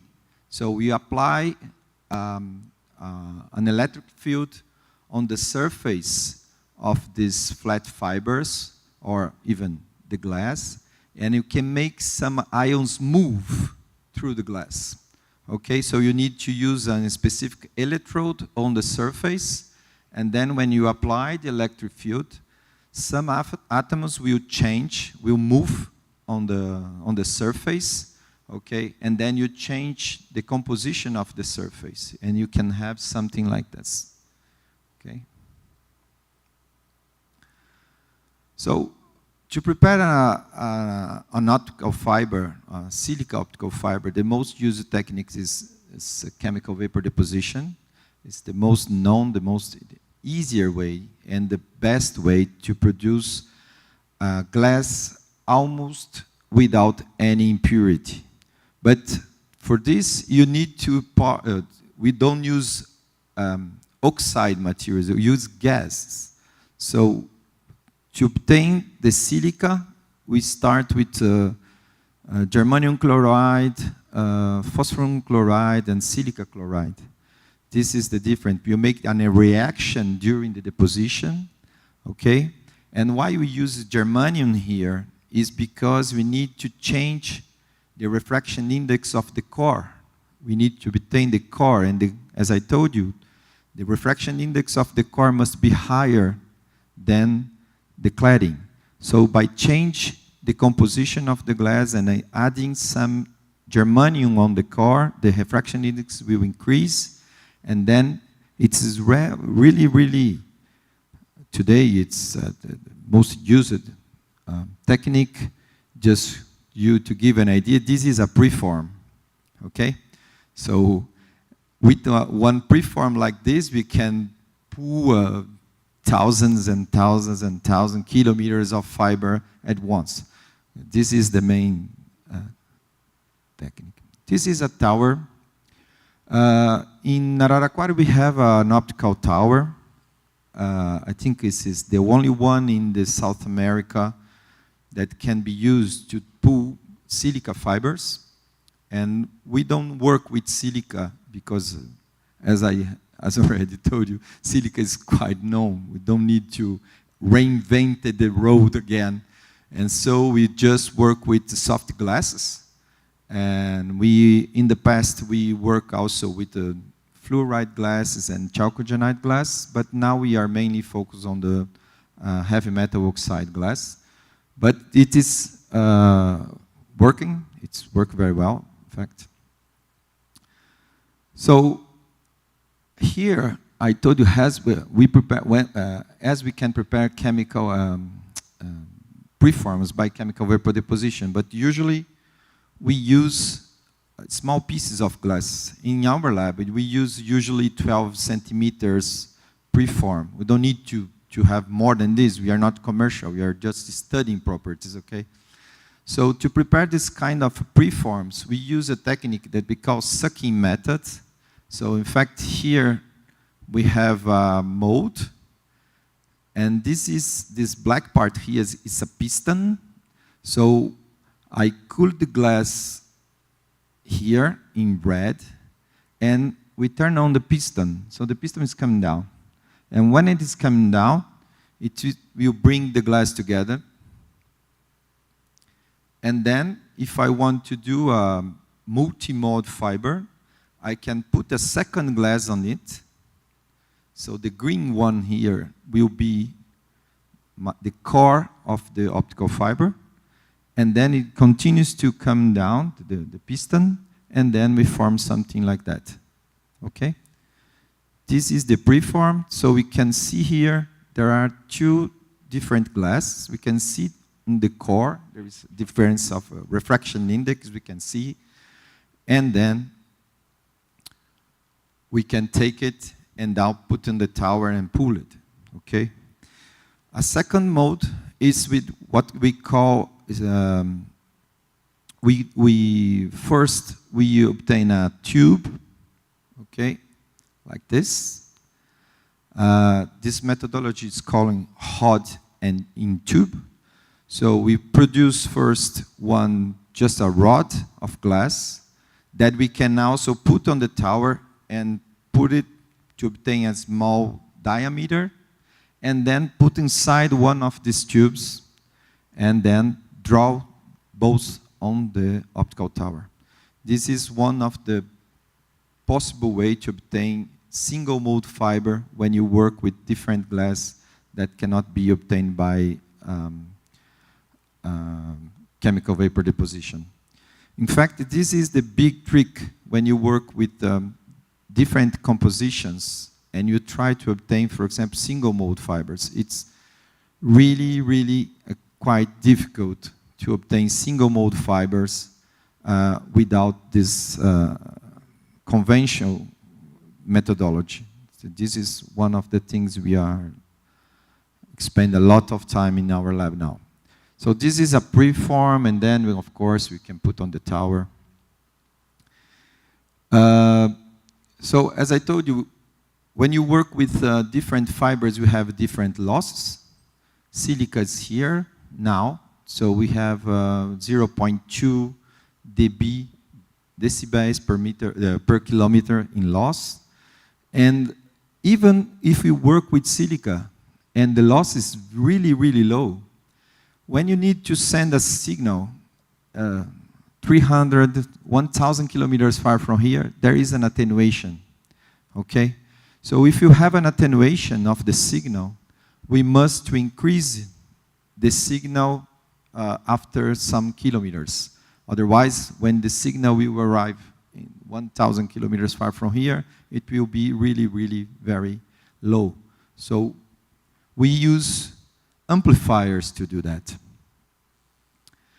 So an optical amplifier is composed by another optical fiber. So we have the signal comes into the fiber at 1.55 microns. This is the telecommunication wavelength, the main one, okay? And as Andrea told you already, erbium, it's a very, very specific Hurd element. And erbium, when you excite it correctly, it will emit light in 1.55 microns. So great. So here we have the signal comes in the optical fiber. There is a second, there is one laser that is coupled to the fiber, okay? And then the light will enter in a Hurd doped fiber. This is an erbium doped fiber. And then the signal will increase. I'll just show you something here. So this is the minimum absorption of the silica, is 1.55. This is why also it is used by telecom, because it's the lower one. Later in this talk, I will talk about optical isolators too, something that we are working on in our lab.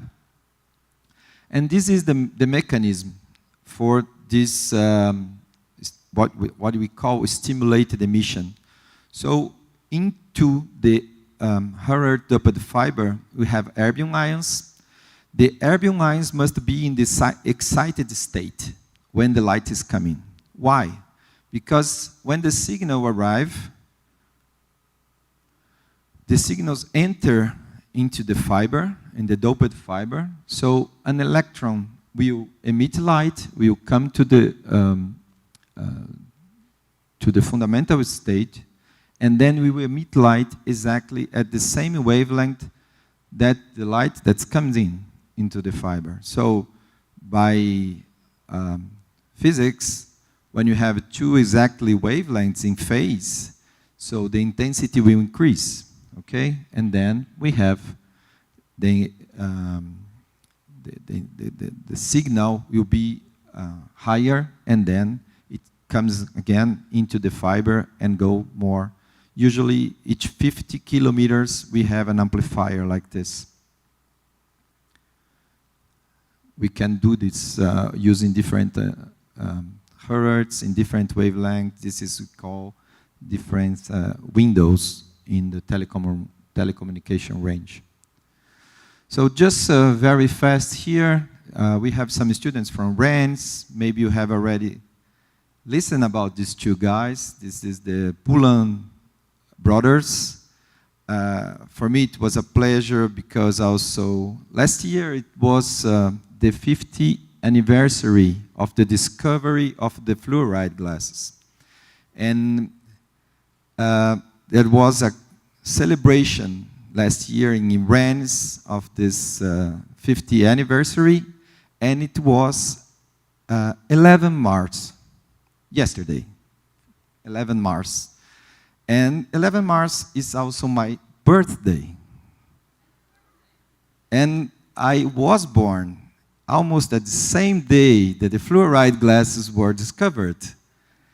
And most interesting, I did part of my PhD with this guy, with Marcel Poulain, in Brands.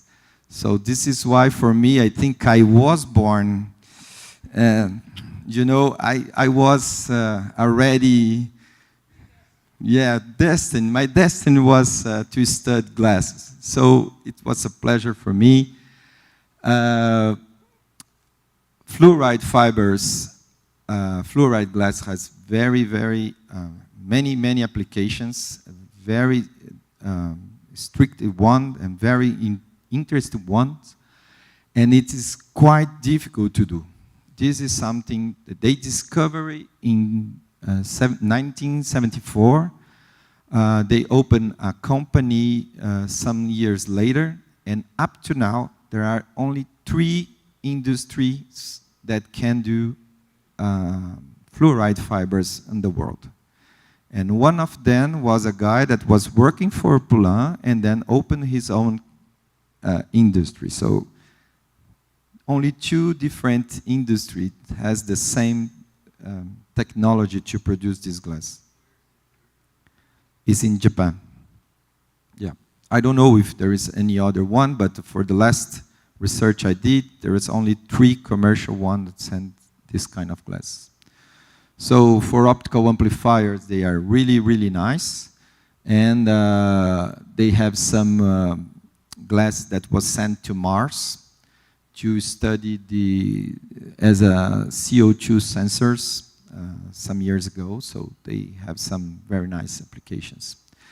There is also from Rennes, one of the biggest lab in glass that work in chalcogenide glass, Professor Jacques Lucas. That's for coincidence was the director of research of Poulain when they discovered the fluoride glass. So, and I have the opportunity to work with some very nice friends there, still my friends today, so it's just put here.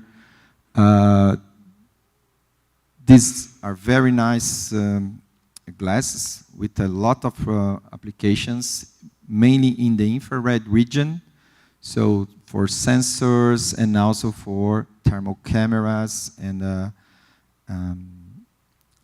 military applications, they are quite used. So I just put here that glass, heavy metal oxide glass have some advantages. Of course, for a guy that works in this, using these materials for more than 20 years, I cannot see disadvantages. Of course they have, but we can work on it, okay? I don't call disadvantages, I call challengers. So we need to study a little bit more, okay? Of course they have some disadvantages, but I prefer as not to tell of all of them. So there are many applications with the oxide glasses. I would just highlight here something that I will talk to you. It's photoluminescence, magneto-optical, plasmonics. There are some applications. So in 2023, we have the Nobel Prize in Chemistry using quantum dots. This is one of the first places where nano meets glass, so there are many things interesting here. So there are the SPR effect, so the superficial plasma resonance. So over there, last year I have the opportunity to take the photo of the Lycurgus Cup 2, also in the British Museum in London, really nice. So there is some things that affect the SPR effect. One is the size of the nanoparticles. Second, it's the difference in composition, so the refraction index of the matrix, and also the nature of the the metallic nanoparticles you have inside the glass, okay? So here we studied some years ago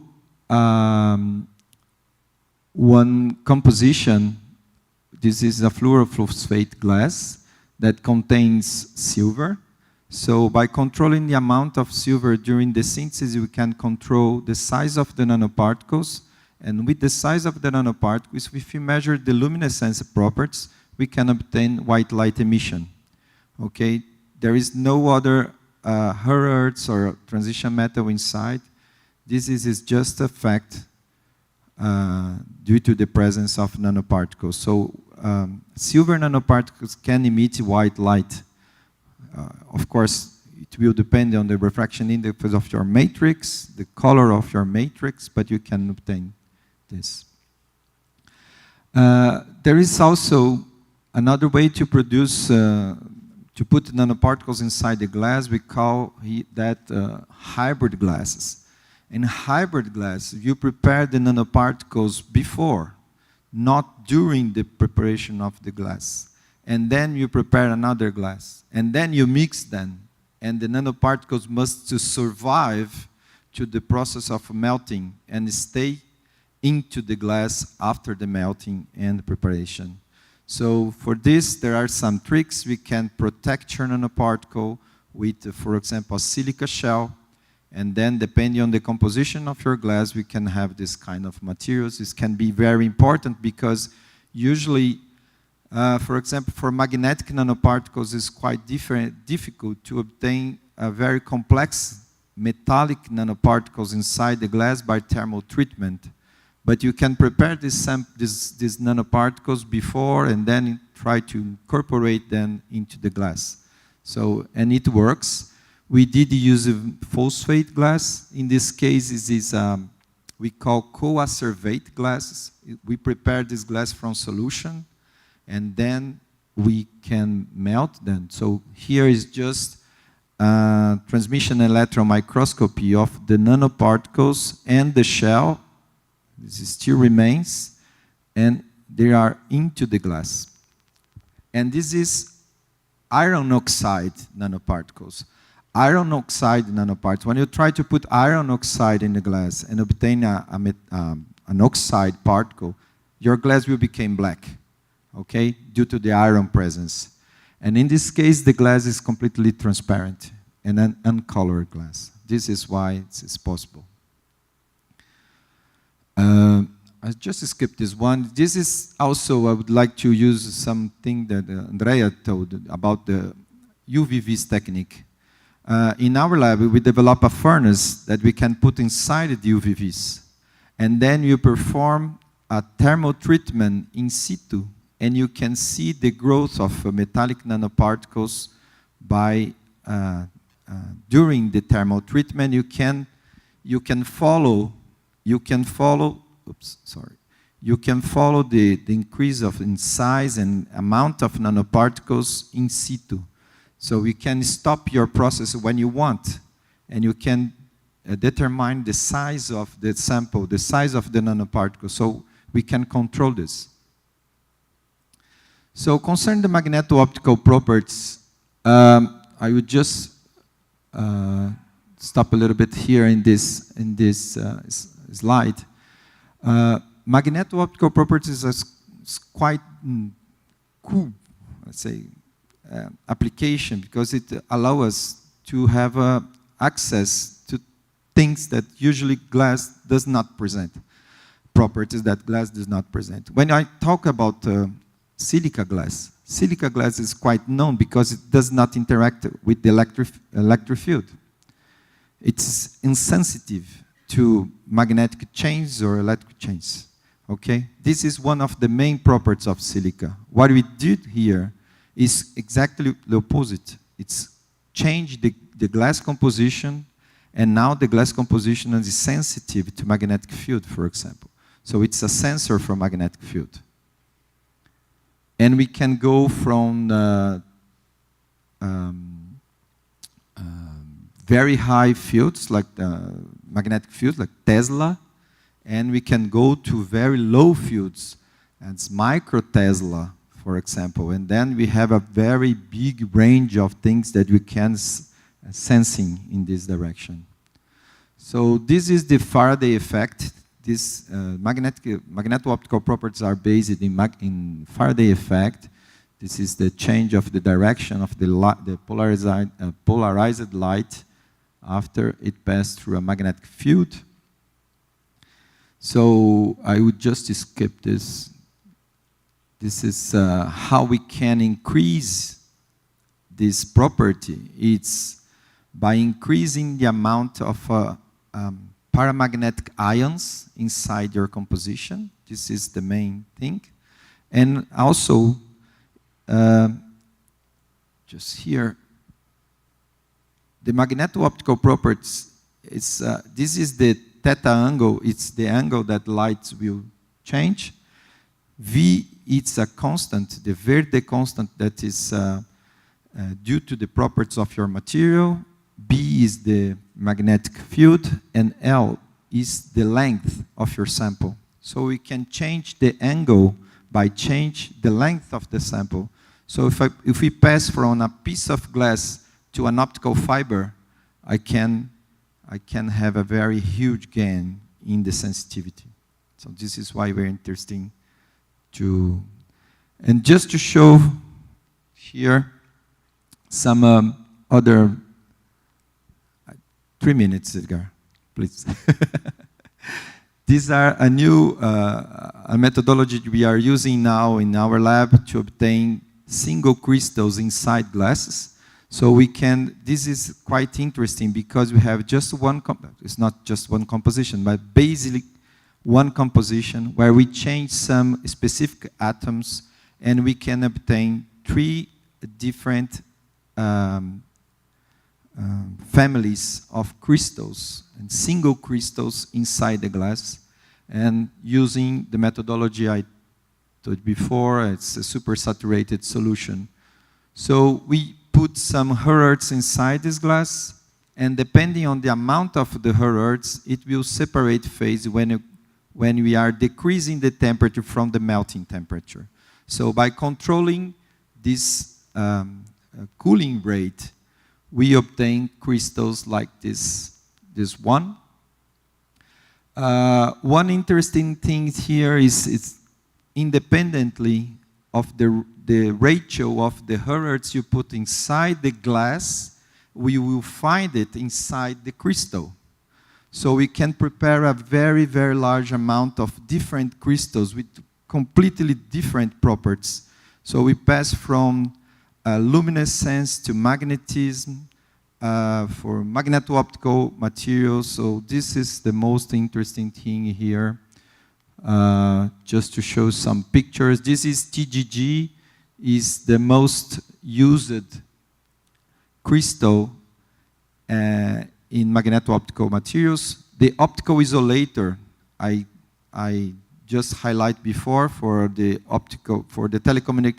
telecommunication systems are based on TGG, terbium, gallium, garnet. So these are some crystals that we can obtain in all these families. These are some results from the crystals. In these figures, the crystals are inside the glass, but you can dissolve the glass and obtain the crystals. This is something interesting. We can obtain thousands of crystals for each sample we prepare. This is something interesting from the commercial point of view. Here is one sample that contains 4 hertz, thulium, erbium, ytterbium, and yttrium.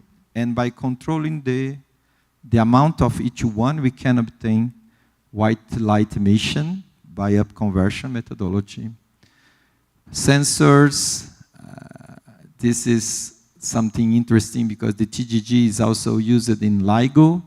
This is the lab that discovered the gravitational waves some years ago. And in the arms of the interferometer, they use TGG. This is something that is interesting for us too. And just show you again here the magnetic glasses we have here. Yeah, I understood. So this is the kind of materials we are doing in the lab. Some glass, this, we prepare some optical fibers. And we start a startup company that is trying to commercialize these materials as sensors. So we developed further rotators and magnetic field sensors. And just finish with the glass, we are also studying for different coatings for bird strikes, okay, to mitigate bird strikes. This is an important thing to keep in mind. And of course, if not everything does not work as we can have an artistic point of view, we can try to send our crystals to Louis Vuitton or Mitsubishi to make some, I don't know, maybe we need to find the application, okay? And what about the future? People talk about Mars. I think we have to think about our Earth before. But anyway, this is we can have some light in the different innovation, different applications. But anyway, I took my ticket. Let's see if I can earn some. In fact, I'm interested in miles. Our points, it's a really, really nice amount of points. Maybe later we can reach some other conferences here on Earth. Thank you very much. If some of you are interested, and also, I don't know if you have time to visit us in Araraquara, but thank you very much for your attention. Thank you.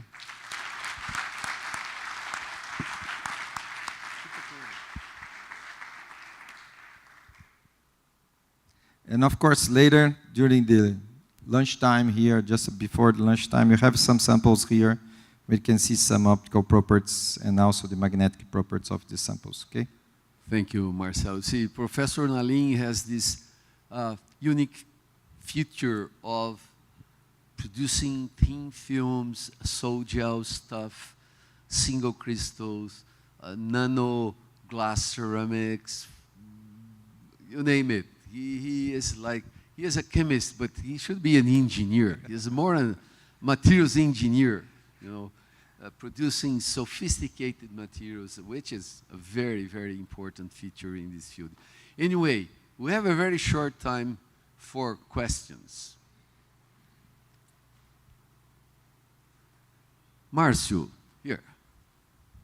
Thank you, Edgar. Hi, Marcelo. Thank you for a nice presentation. I'm just wondering about the size of your crystals.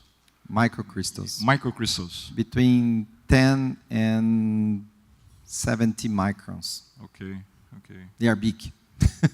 Oh, let's Big. see. It's dependent on this.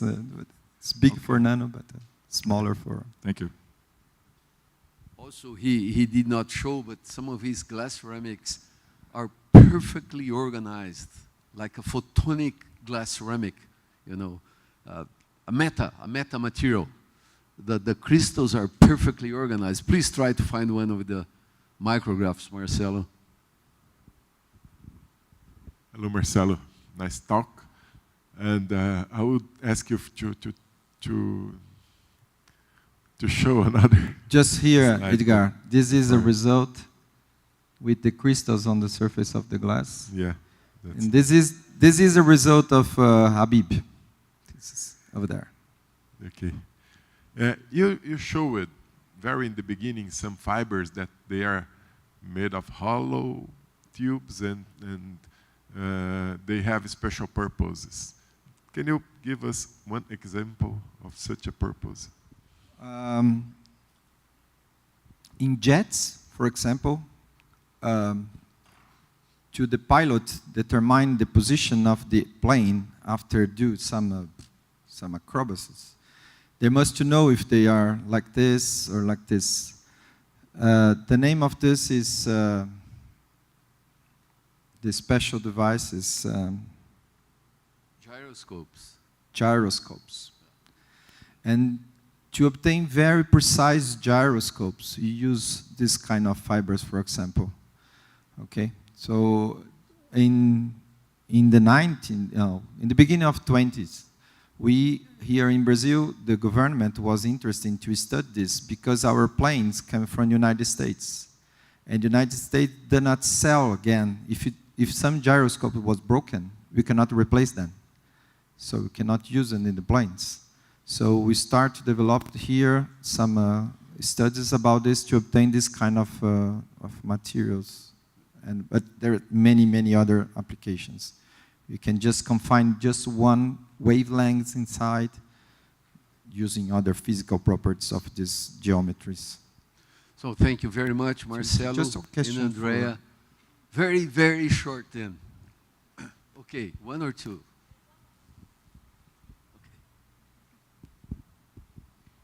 It's related to the nanostructure fibers. How did they manage to manufacture this type of fibers? Taper. No. For the taper. No, for the fibers with the hole in it. How did they manage to manufacture them? To prepare the photonic crystal fibers. So,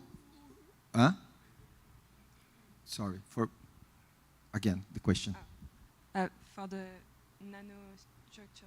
the nanostructured fibers with the hole in it, how do they manage to keep the hole over a long distance? When you prepare first you prepare capillaries, okay? And then you arrange the capillaries in the geometry you are interested in, and then you assemble them inside another tube, a bigger one. And when you go to draw it into the fiber, you must put some pressure on it. And then when you draw it, you will not collapse. Okay? So there is some special tricks, but today it's not something really, really difficult to do. Let's continue during the break. We are running late. Let's go to the coffee break, but you can still continue to ask questions to Marcelo and to Andrea. Otherwise, Thank you. Thank you.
Hello. I know the coffee break is really nice and it's a good opportunity to interact, but we have to do some work. And it's my distinct pleasure to introduce my old friend, good friend, Professor Doris Monk. And she is also an expert on optical properties, on colors, on many things about glass. So Doris, I just beg you to talk only about 45 minutes. It's becoming shorter and shorter, you know. But what can I do? I'm doing my best here. 45 minutes. I will try. Well, the good thing is that Andrea covered all the basics, the physics of it, so I don't have to spend any time on that, but I hadn't planned to. Because of the time constraint, and I wanted to share so much about colors and optical basicity and infrared, and now it's a new mix, all focused around optical basicity. So in a way, I'm the in-between, between the physics of Andrea and then the applications we just heard about. So some of the challenges on the way there and how optical basicity understanding that can help us with some of those. So optical basicity is a measure of the electron donor power of the glass matrix. There are different ways how to get so you can calculate that from the composition, and I will actually talk to you about how to measure the optical basicity at the very end. First, I go through all kinds of effects where it's important to understand that. Just one thing, there is this really nice open access tabulation. It's not really an article. I haven't read the written part of it. It's just tables over tables, so every element of the periodic table, every oxide is listed there with the cation polarizability and the optical basicity values. So with those values, and that's the most up-to-date, I think, you can then calculate most glass compositions, oxide, fluorides, and nitrides. But as I said, I will go a little bit about how optical basicity was derived from John Duffy and Ingram, and then redox couples, and that includes a lot of colors in glasses. Charge transfer transitions, which really determine the absorption edge for most glasses, because we don't have the ultra pure raw materials the optical fiber people are using. Then high and low basicity sites by infrared spectroscopy for alkali ions in glasses, and then optical band gap impurities, and how to determine experimentally the optical basicity. On the last two slides, that's just reference materials, so if anyone wants to go deeper, you'll find them nicely listed on the last two slides. So John Duffy really started with the acid-base concept, and so you all know the Bronsted bases where a proton is donated and you're left with the base, but the Lewis base concept actually goes beyond protons, and it's the full element or second molecule that's attached. For example, here the ammonium to a BF3. I didn't have the time to change that. It actually explains how water hydrolyzes borate glasses, where you have a lot of BO3 groups really nicely, where the free electron of the oxygen just attached to the BO3. But from this, the Lux-Flood model really used this acid-base concept for oxygen, and how oxygen is donated from one to the other, and that goes into like when we made from carbonates, how the oxide is then donated to the silica, and we get a non-bridging oxygen on the silica, and we lose CO2. And for here different degrees of polymerization of the glass, how the oxygen donated from the modifier oxide then becomes part of the network former, forms the covalent bond there. So in a way, the Lewis base is the most extreme electron donation ability to give this oxide anion. And the idea of the optical basicity is quantify a PO scale in analogy to the pH scale in a way. Some of this we see when we go to really high basicity glasses with a lot of modifier oxides, so like orthoborates, where we don't have a covalent network, we have an ionic network, we have isolated BO3 groups and cross-linked by the cations. On the left, you see a Raman and infrared spectra of lithium orthoborate. As we heard this morning, they are complementary techniques, one measuring the change in dipole moment, the other in polarization. Here you see that it's an either or in this glass. In other glasses, we see some bands that are active in both infrared and Raman. We also see for the lithium orthoborate, you usually can't make a glass because it crystallizes. This was stabilized by retaining some of the carbonate, which usually evaporates as CO2. But if you're at a really high optical basicity, you have a lot of modifier, you can retain the carbonate in the glass, and with that, you get a better glass formation, because now you have more anions that help with the confusion principle to avoid, you just disrupt the crystallization by having more elements and more anions at the same time. We also see that for sulfate retention, for example. You can make a sulfate phosphate glass with 30 mole % sulfate, while it's really hard in a soda lime silicate to have more than 0.5% of sulfate. And the nuclear waste immobilization people, they really struggle increasing the sulfate content in their glasses. But if they go to a more depolarized network, they add more and more oxides to the glass, they can retain much more, several % of sulfate, and there is a Martian glass. I currently teach a class on natural glasses as an excuse to do all kinds of fun stuff with glass chemistry. And they found this with 13% sulfate. They didn't say if it's mole or weight %. So one of the things, always write it down, always give us the information. Yeah.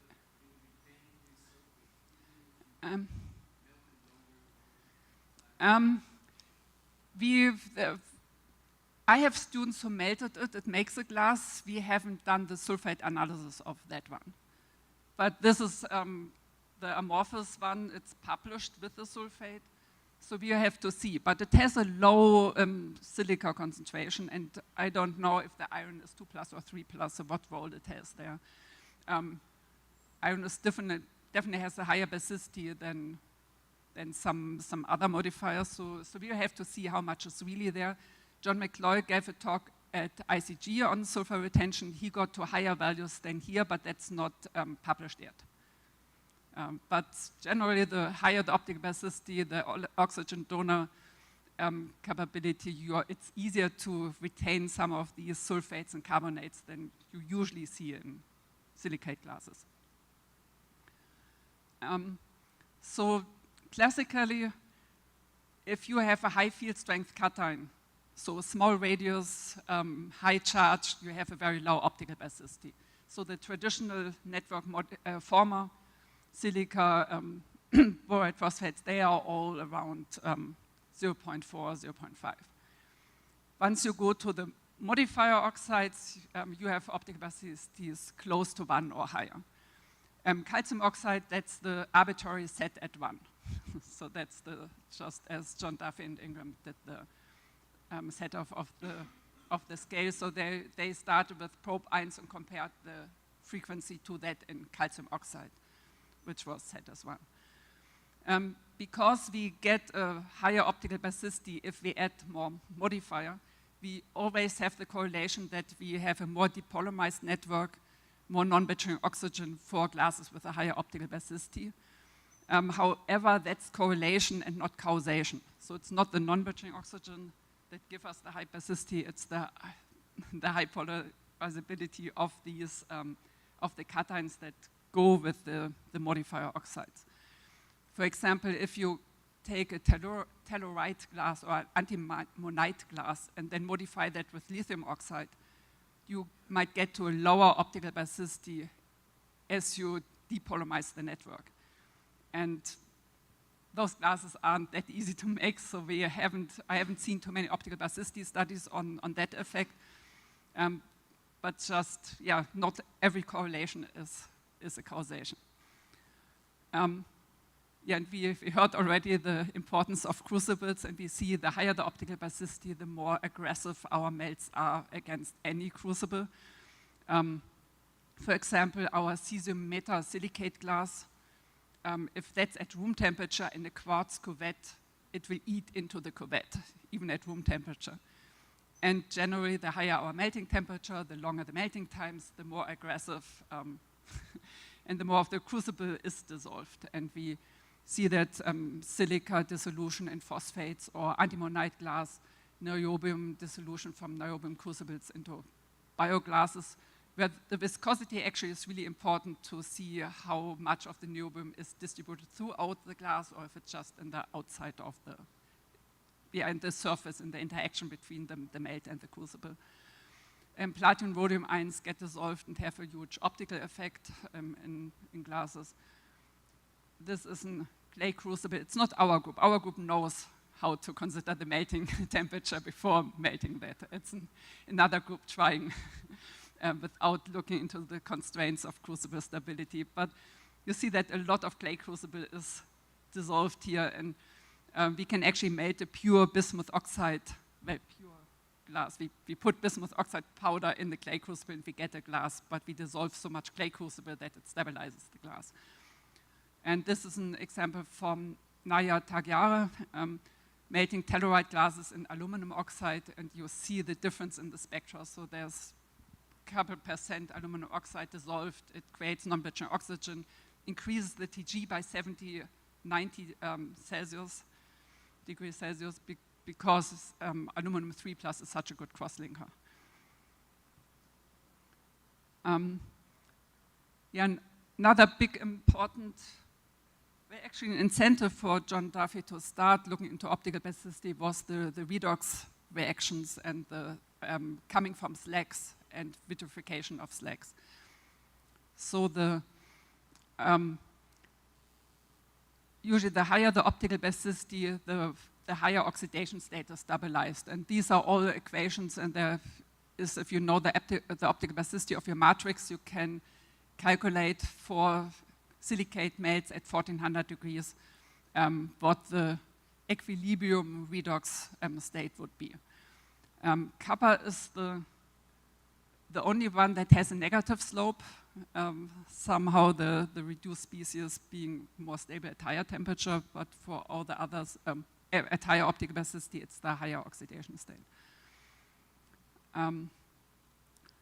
So to understand a little bit more the effect of optical basicity, so I said there is a correlation with the more modifier oxide you put into the glass, the higher the optical basicity, but it depends on the cation polarizability and the floppiness and deformability of the electron cloud, and how strong these cations tighten to the electrons around the oxygen. So here are binary melts. I think it's silicates with lithium, sodium, or potassium oxide as a modifier, mole percent alkali oxide, and you need much more lithium oxide to get to the same optical basicity value as potassium oxide. So instead of plotting over mole percent, plotting over the optical basicity, all of these glasses, all these binary lithium, sodium, and potassium oxide glasses, they all fall on the same line for the iron 3+, iron 2+ ratio. So they have the same effect if they have the same optical basicity, but you have the same iron 3+ to 2+ ratio for much higher concentrations of lithium than potassium, but because the optical basicity of potassium oxide is so much higher than of lithium oxide. And we use this just trying to make a composition that has a very high optical basicity and is still meltable. So we went to cesium and barium metasilicates to stabilize high oxidation states like the, well, first we wanted to go for manganese 4+, which isn't stable in glass. Instead, we got the 5+, and later we got the 6+. Here on the right, you see different optical basicity glasses. The manganese 2+, the orange one, is a boroid glass. That's different because it's a double forbidden transition. It's a D5 ion if you have one electron in each orbital. Here, if you want to excite one electron, it has to change the spin. So it's a very weak transition.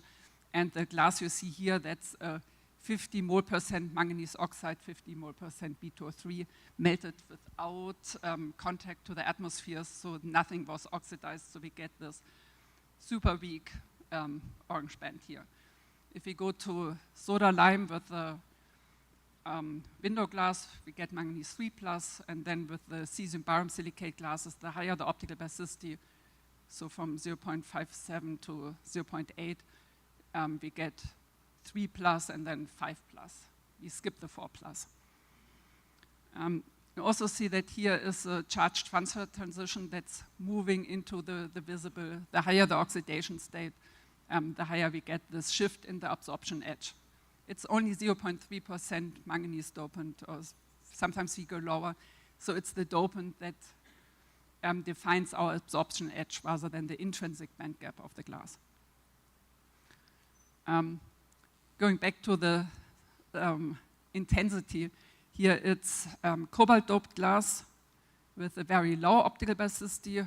It's actually, you can make a pink glass. We did it last year with Anna for 5 minutes, and then it dissolved. It was so hygroscopic. It was a pure P2O5 glass, I think. And here it's an almost pure B2O3 glass. As you go from lithium to potassium oxide and then increase the concentration, we change from octahedral to a tetrahedral coordination. The octahedral is, well, all DD transitions are Laporte forbidden, but this selection rule is relaxed if we have like a tetrahedral when we lose the centrosymmetry, and you see how big the difference in the extension coefficient epsilon is. And I have the epsilon values a couple of times. So for manganese manganese 2+ was 0.5, manganese 3+, 130 something, cobalt 2+, and tetrahedral, it's 200. I don't know exactly, I haven't calculated this one, but it's often a factor of 10 to 100 if you go from a tetrahedral to octahedral. And had that in the previous slide. This is nickel-doped glasses. This time we changed the optical basicity not by adding more modifier oxide, but changing from lithium to sodium to potassium, rubidium to cesium. And we get from a distorted octahedra to tetrahedra. And then the question is how much nickel 3+ is actually in this glass. If we add other glasses with different modifier oxide concentrations, we have the Pyrex type glass where we have the perfect octahedra when annealed and the distorted octahedra when quenched. Increasing optical basicity, going to potassium and lead glasses, and then to this metasilicate glass. And here at the very top, that's actually the soda lime silicate glass after irradiation, and the different spectra after irradiation minus the one before.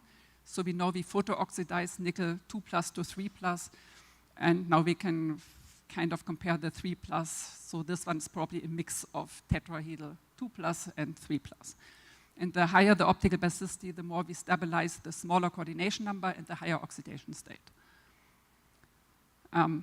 Here in cobalt, we actually see in this different spectra that cobalt 2+ absorption bands, it's a typical triplet, disappears, has a negative different spectra, and instead we get the cobalt 3+ absorption band.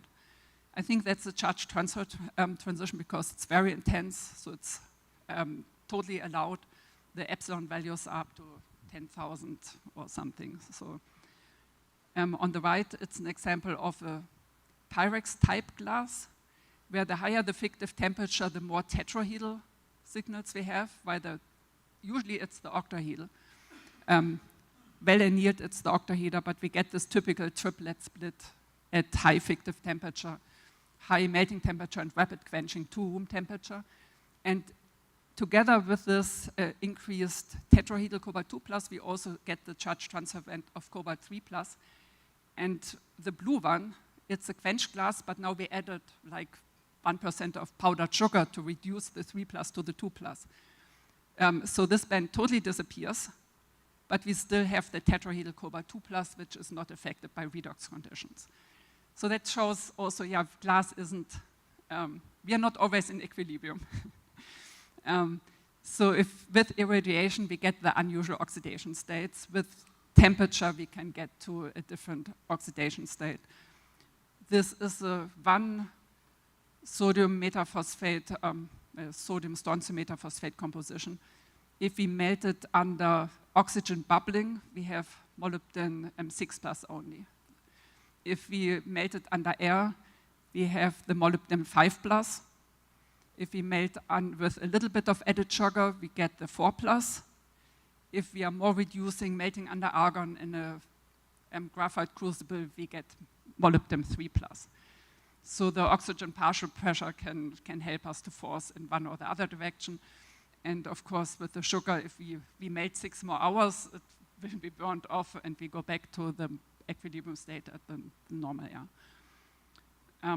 We also see here as with the manganese, the higher the charge of the molybdenum ions, the more the charge transfer transition moves into the visible. The exception is the molybdenum 4+, which has traces of 5+, of 3+ next to the 4+, some disproportionation of the 4+ in both directions. And we probably have an intervalent charge transfer from the differently charged molybdenum ions to each other, contributing. So here's some more fully allowed transitions. The normal charge transfer, we all know that from brown beer bottles. It's from a sulfide so the most reduced sulfur species, the sulfide, transfers an electron to the iron 3+, where we have traces, even so most of the iron will be 2+ in this glass. The oxygen to transition metal ion charge transfer transitions, they're in the UV, so we usually don't see them. But they're important for the UV cutoff. Like window glass has a cutoff at 300 nanometer, but if you had the ultra purest soda lime silica composition, the intrinsic cutoff would be at 200 nanometer.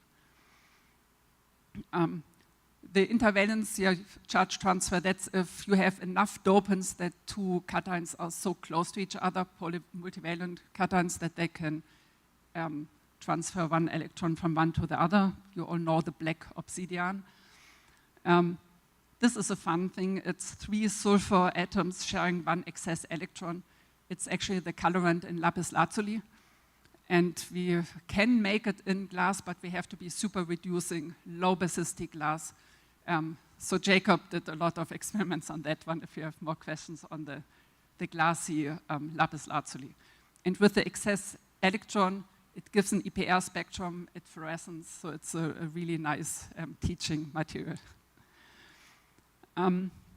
Now I'm doing a little bit of a jump to far infrared spectroscopy.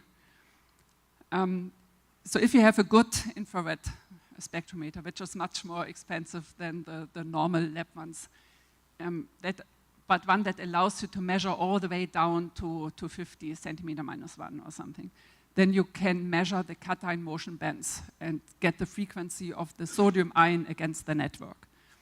And there aren't that many methods, NMR is one, where you can really see what the modifier ions are doing. And so here it's a series of borate glasses where, again, we go from lithium to sodium, potassium, rubidium, cesium. Actually, so most of this is from Status Comitzis, but I was 4 years in his group, so I did some of those. But these are now from his latest review paper of his life from when he was the honoree of the borate conference, so that's just out.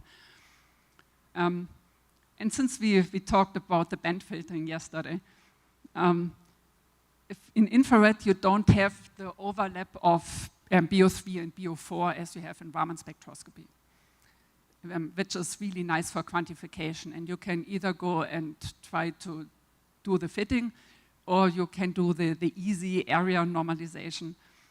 There is a slightly different absorption coefficient for the tetrahedral and the trigonal boroid units, so a factor of 1.2 to 1.5 depending on the cation. But once calibrated with NMR, you can very quickly quantify the boroid ratio. And both of these, the band fit or the area integration, correspond for the lithium boroid series really nicely with the NMR results on the BO3, BO4 quantification. But I wanted really to stay with the optical basicity, so the cation motion bands. And you see that they are not symmetric, so we need at least 2 bands to fit them. But that's really Stratos' work a long time ago, and he refined it, and I will talk about that in the next page. But those two, for a lot of cation motion bands, actually for every system we looked in phosphates, he did a lot of boroid works, but even sulfate phosphates, the frequency in the far infrared of these bands corresponds to the inverse square radius of the inverse square mass of the cations linearly. And so that's also true for the high and the low basicity, or the low and high frequency bands, for the alkali and the alkaline earth series. And so I think, early 2000s, they did MD simulation for the different sites for lithium boroid and I think also cesium boroid glass. And they found that the low frequency site is isolated ions, where you have the lithium ion just connected to non-bridging BO4 charges. I mean, we all know the modifier has a 1+ charge, so that would be 1 non-bridging oxygen, but they all have a much higher coordination number. So they have to get those other ligands from somewhere, bridging oxygen, or the BO4 groups, like in this of the isolated lithium groups, or that's the high frequency site, where a non-bridging oxygen actually charge balances and ligands to 2 lithium ions at the same time. And that's actually the same as in the Hopper model on phosphate glasses. Only he uses diffraction. Stratos uses far infrared. And I think Grant Henderson's group was discussing some of these with Raman on the shift of their stretching modes. So that if an oxygen has to ionically bond to more than 1 modifier cation, you see shifts.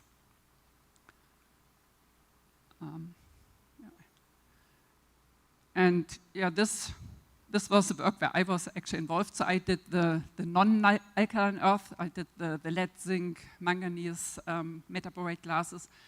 We could quantify the BO4 to BO3 ratio, and we were looking into the frequency of these cations. And again, they square nicely the frequency over the inverse square root of the mass. And here we plot on the left side the Tg over the force constant, which can be calculated from the frequency. And we see the higher the force constant, the higher the Tg of the glasses. On the right, we plot the transition temperature over the fraction of tetrahedral BO4. So that's the boroid network connectivity of these metaboroid glasses. And here it doesn't always work. So for barium to calcium, the higher BO4, the higher the Tg, but it's also the higher the cross-linking strength of the cations. But magnesium favors BO3 groups, has the highest Tg, so the least connected boroid network. Lead favors BO4, but it has the weakest cross-linking strength. So for the actual properties, and it's not just Tg, it's chemical stability, it's hardness, it's the combination of the cation cross-linking and the network connectivity that informs a lot of the properties. We had seen this several times today, the transmission window. So this is where we have water or then really the network former oxide vibrations. But I want to talk a little bit more about the cutoff in the UV, where in theory, and that's what Andrea said, that's connected to the intrinsic band gap. But in practice, we have all kinds of other things happening there too. So these are different.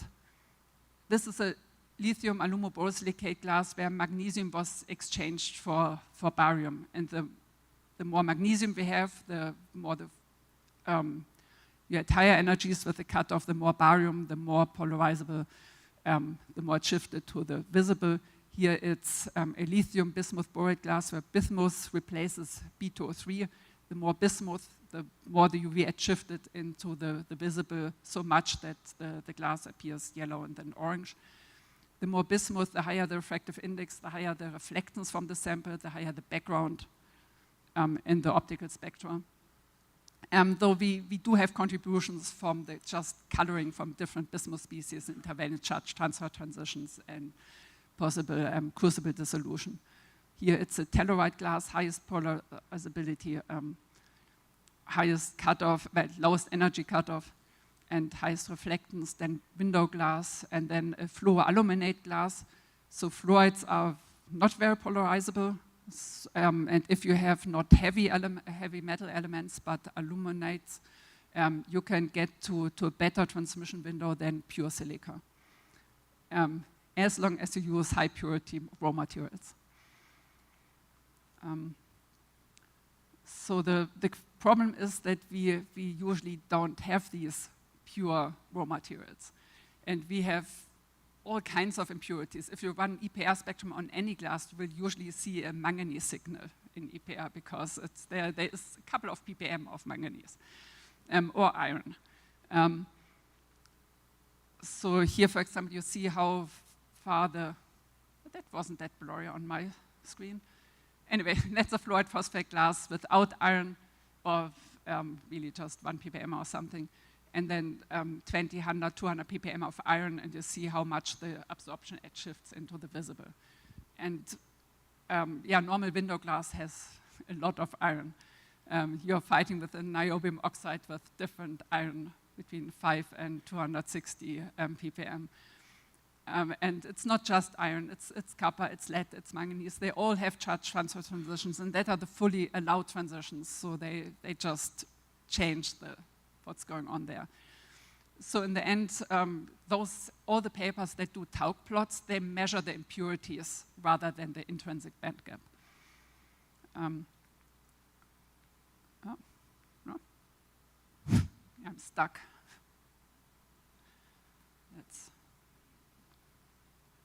Okay. So there is a way to measure the optical basicity from the band gap or the UV edge in the absorption edge in the UV side, but because of the impurities, we don't get the intrinsic basicity of the glass. Another method is to go to the refractive index. We measure that in the visible range. We don't have the influence of the charge transfer and the impurities. So if we have the refractive index and the density of the glass for the molar volume, we can use the Lorentz equation to get the overall polarizability of the glass. And from that, we can then subtract the polarization of each of the cations, and then we get to the oxygen polarizability. So important for the whole optical basicity concept is that it's the amount of oxygen atoms that you use for weighing.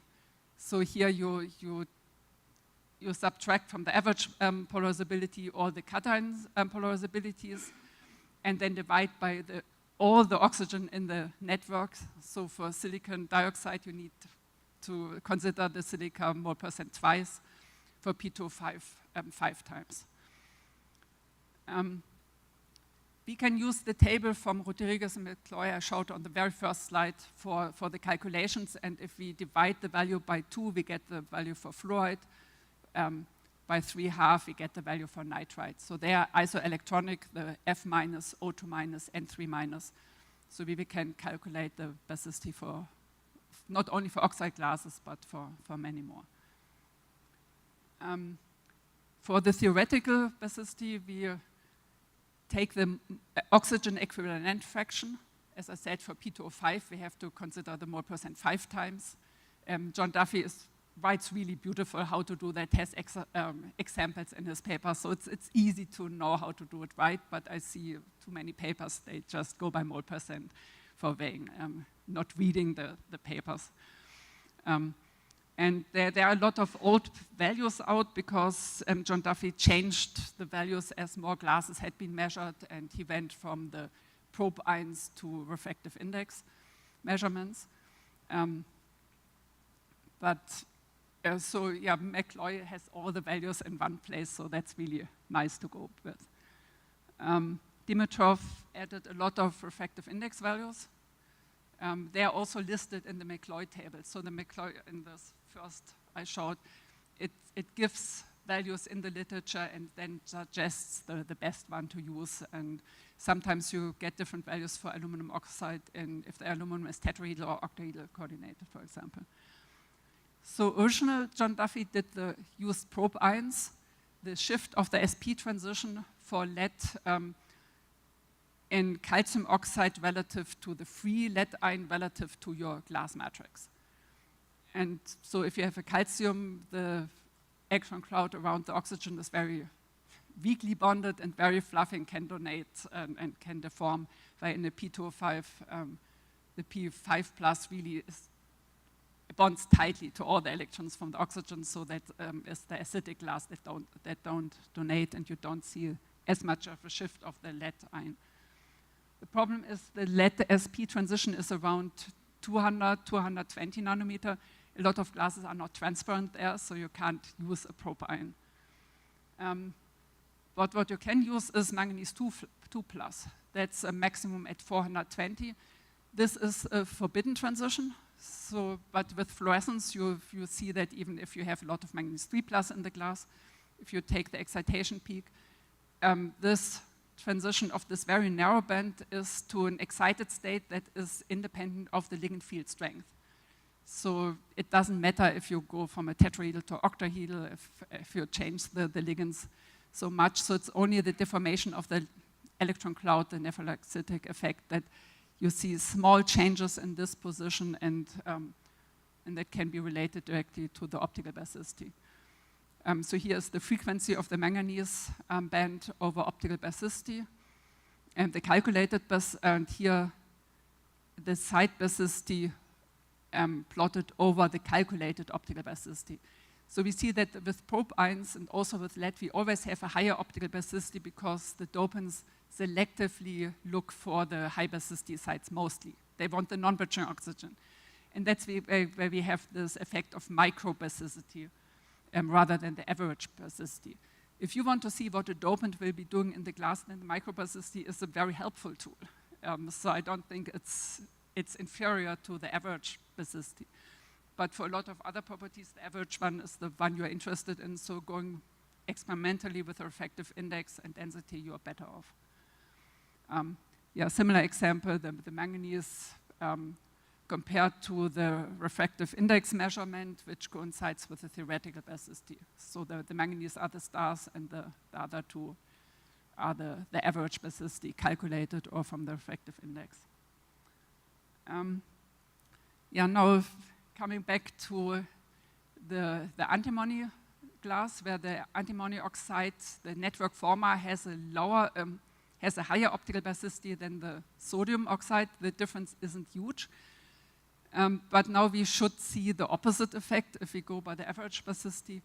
But instead, as we add more modifier to the glass, we see more cobalt in tetrahedral coordination than in octahedral.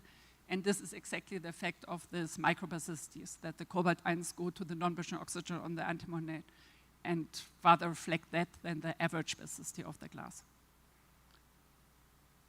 And with that, I'm done. You can have all kinds of questions for everyone.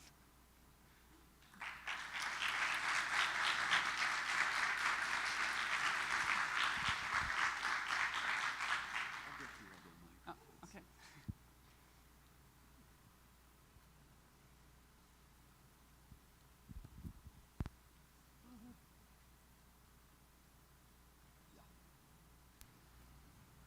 Thank you very much, Doris, for doing it in 40 minutes, less than 40 minutes. Any questions? Yes.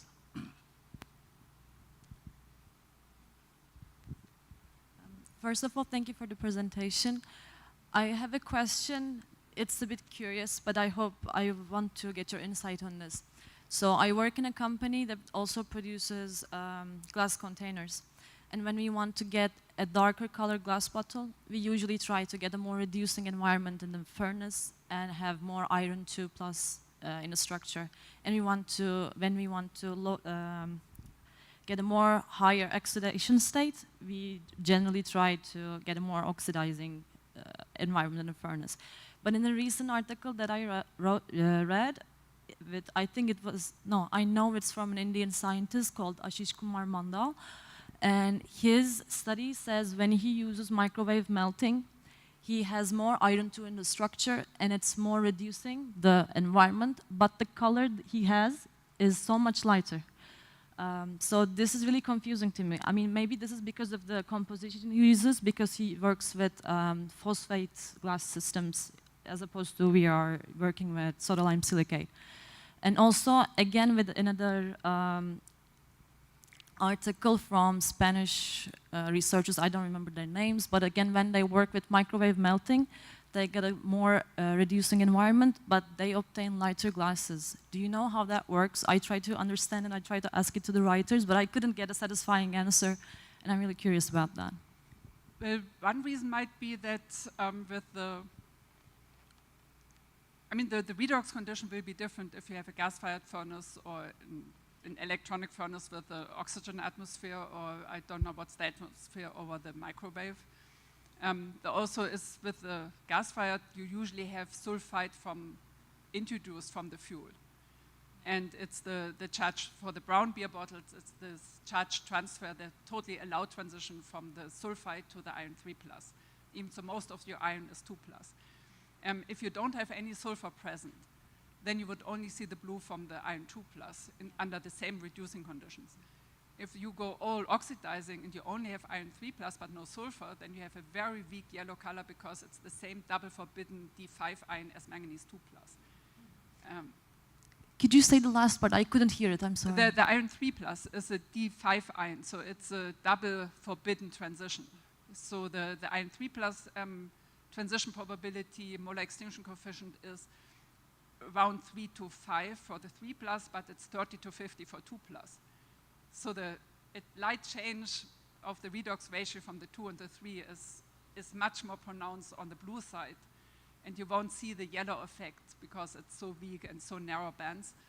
But once you have the sulfur in the mix and you are super reducing, then you get the yellow at 410 from the sulfur to iron complex. So that suddenly changes everything because you have a new color center on the end of the reducing spectrum.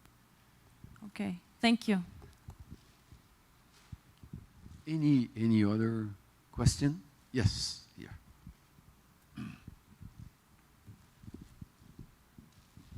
Thank you, Professor, for the presentation.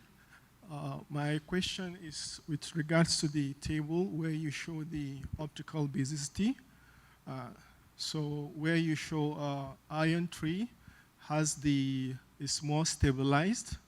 So I would like to know how does the composition of the glass network affect the iron 2 or iron 3, not just beyond the optical basicity factor. Also considering the iron is one of the key dopant in optical and magneto properties, how does the redox state of the ion affect the absorption or magnetic properties? But it also depends a lot on how much iron you have in your glass. Like with the 50 ppm or something, we only see the charge transfer transition, and it's really hard to see the DD transitions at all. And as you go to higher concentrations, if you are more than 1 weight% of iron oxide, you start to get the intervalence charge transfer transitions. And then suddenly the whole glass turns much darker, or at least the UV edge comes in.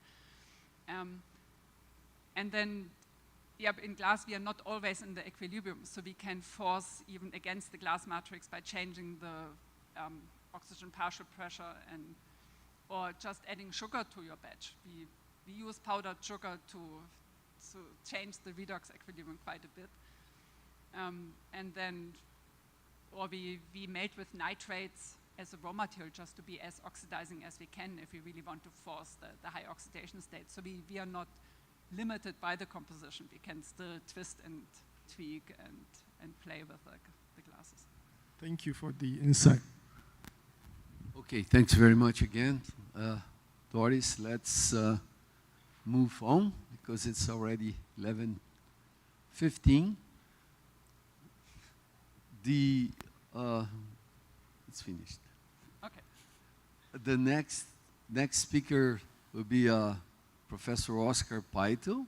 He is an expert on bioglasses. Actually, he worked for Professor Larry Hench, the inventor of bioglasses. He did his PhD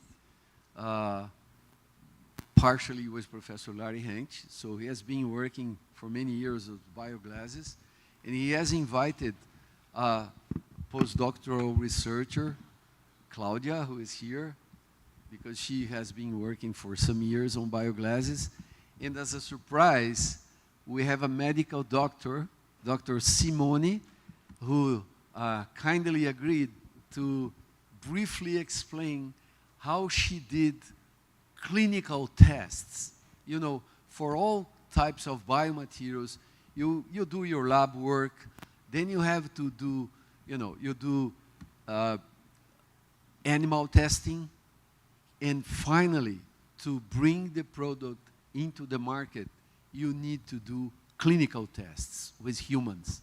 And Dr. Simone did that for us in some special materials that we developed. So she is going to talk about, is that in the end, I guess, or? In the end. In the end. So thank you very much, Simone, for coming. Okay, Oscar. thank you so much. When I prepared this class, I thought about the chain of the biomaterial researchers. We always in our lab develop materials, and rarely we can go to the animal models. Even to human beings, it's very hard and long way to do that. And the first, one of the characteristics of the biomaterials, you have to keep a very good partners and with different specialities to get this kind of end goal. This we invite the ophthalmologist that work with us long time ago and have a very good successful implants, and you can see it. I just will introduce some mechanisms of bioglasses, and Claudia will do a review of biosilicate. Was a patent Lamav that me and Gary and make it 20 years ago about. No, the first thing I emphasize that who try to research with some development with biomaterials to find partners with complete your knowledge. We are engineers, physicists, chemistry, but the people that apply these materials not in this community. You need to find this group and build the chain to see your materials, very good materials that make in lab, go to the patient to improve the quality life of the human beings. Oh, you need engineer, chemistry, biologist. Wow. Here.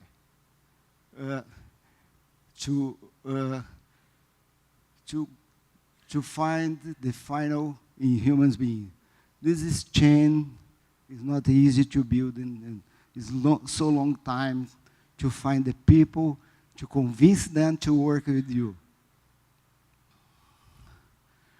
Okay. Just an example of the materials that you apply in vivo life is, the first one was made by Hench, 45S5. They created this area, and nowadays you can see a lot of people working around the world, work in this area, and applying to several places in the humans. Another example is made by Kokubio, is apatite volastonite glass ceramics that apply in the quadril, in the part of to recover some bone in the fascia. The rip process. Here in Federal University, we developed two kind of materials. It's a glass ceramic that's called biosilicate, and F18, it's a glass. They both are developed here by our group in Lamaves. And then very low, it's a hydroxyapatite that many years ago already implanted as a biomaterial. Why I should put glass in a human being or an animal or wherever, in a living thing?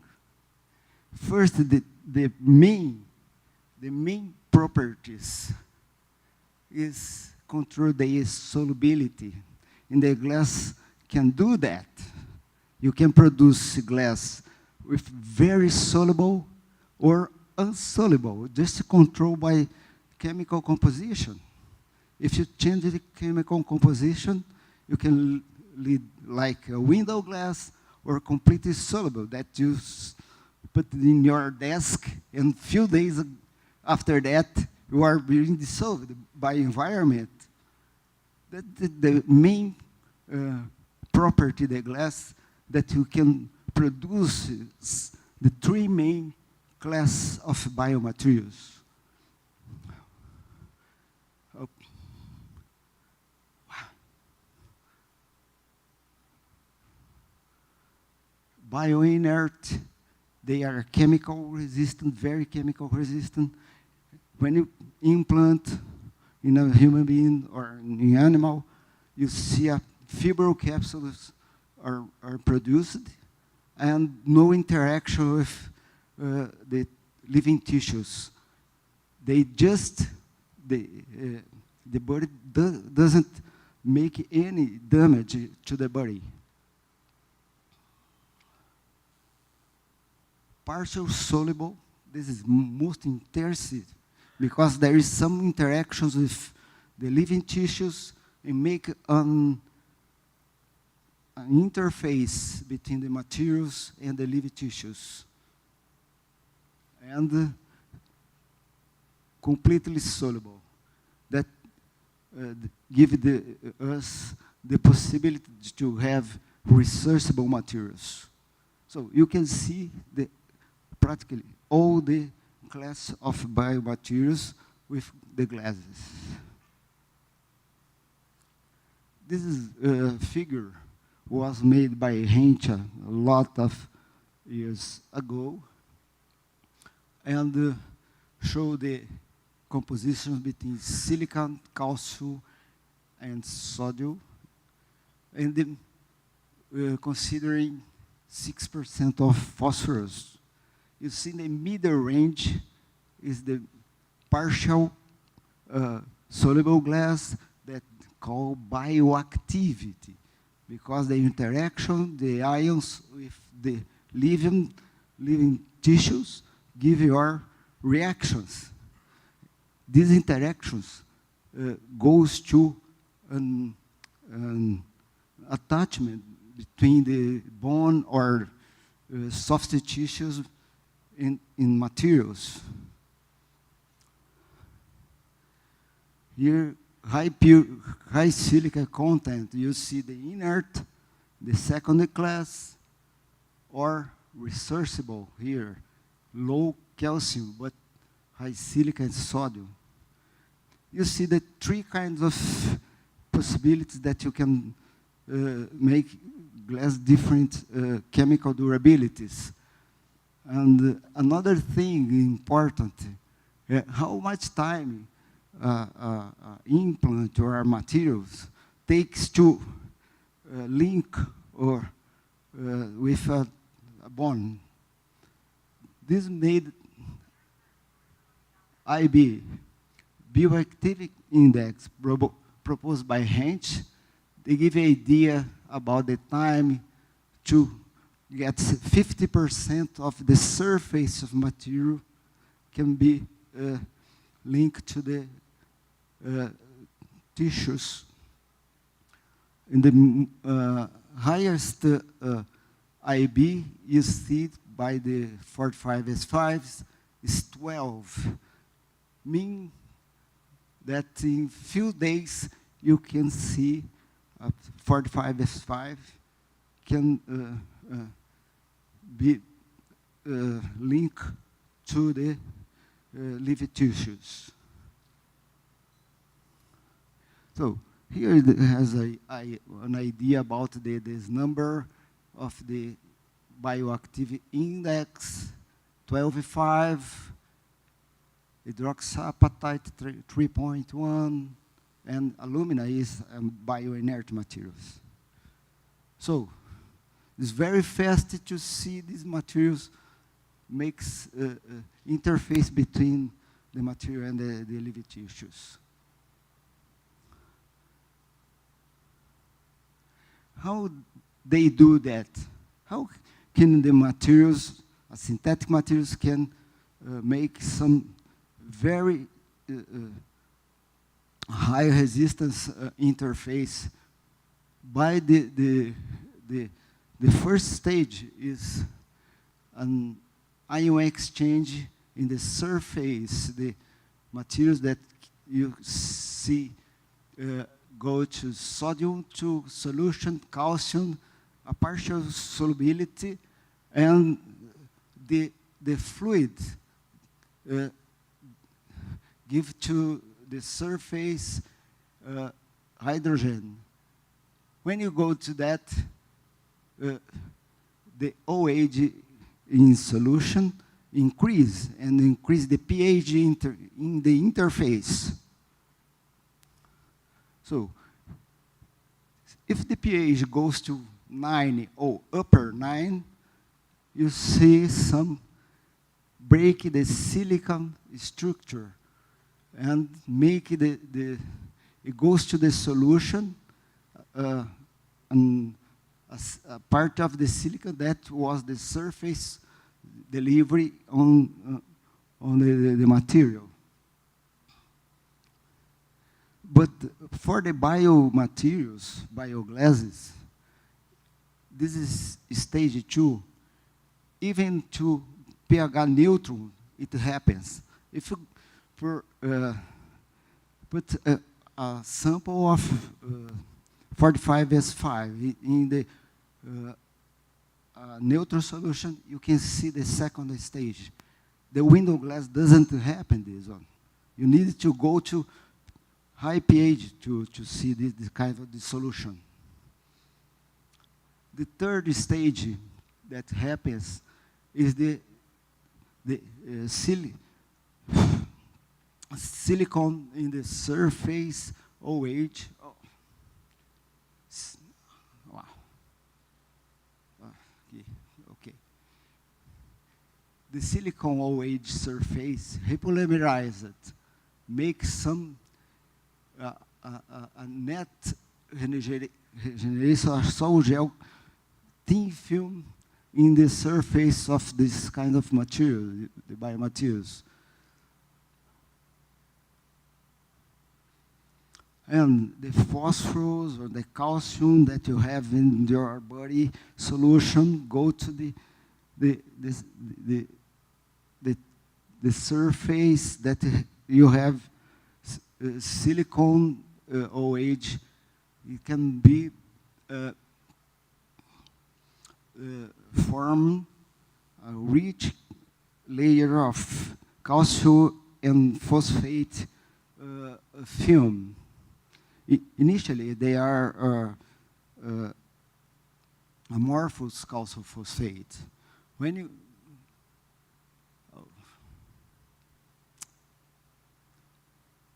and then the final stage, when you get from the solution, OH and CO3, this is normal in your body, in your fluid systems. The thickness of amorphous film rich in calcium phosphate, crystallized and hydroxycarbonate apatite, as you see here. This is the final results of these reactions. You have a double distinguished layer. One is crystallized hydroxycarbonate apatite, that is the same mineral in your body, in your bone. Or in the other side, silica rich that was produced during the dissolution, the first and second stage of dissolution of your glass.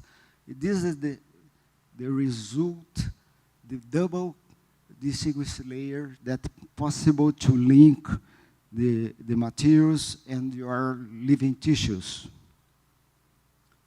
This is summarized, a small video that summarizes this.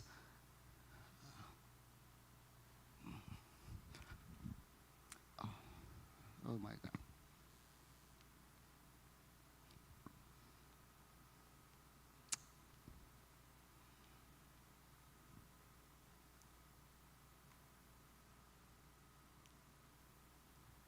First of all, ion exchange form this OH in the surface.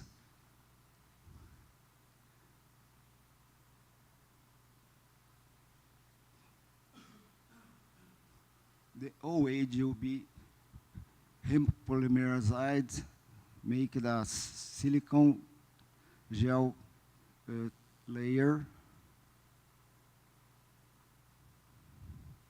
And then calcium phosphate make a layer of richer phosphate, amorphous phosphate calcium, and crystallize it in hydroxyapatite.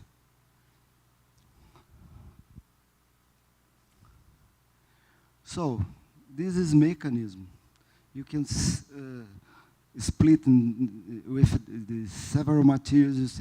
You see the bioactivity index classifying two kind of materials. That one, it's possible to link a soft tissue, and the other ones only the bone and hard tissues. This is proposed by Heinz, and the materials that can link the bone bond and soft tissue should have IB higher than 8. And you can see here that only the Bioglass 45F5 can do that in that time.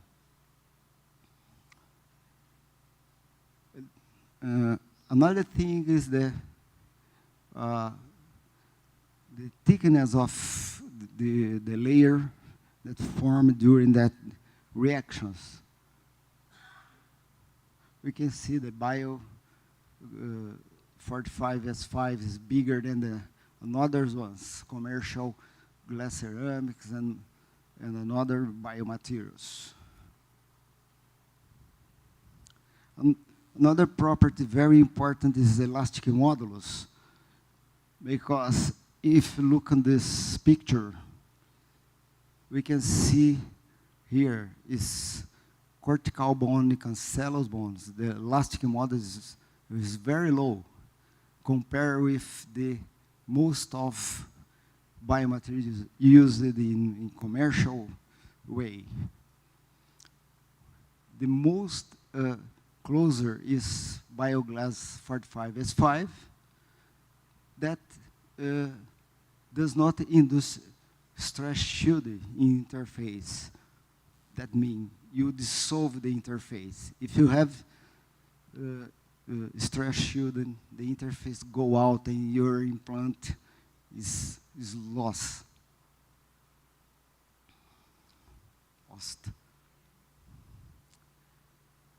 So, the Bioglass presents very good advantage.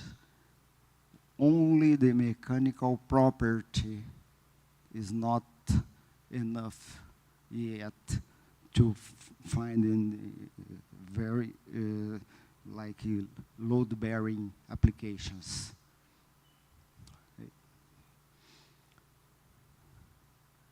Here a table that will show you some mechanical properties of commercial biomaterials like Abbe, Bioverit, made in Germany, hydroxyapatite, and the Bioglass S5. You see the mechanical strength is low and the K1C too.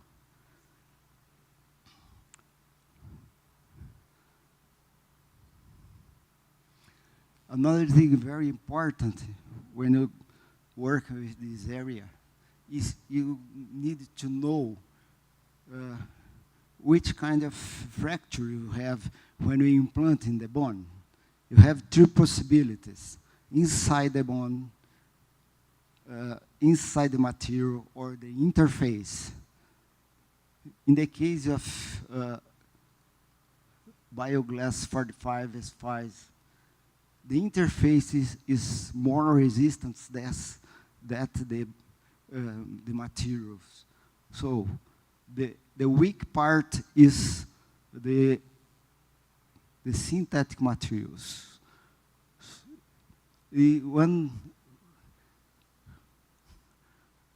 Another one that can be the same thing is the Ceravital.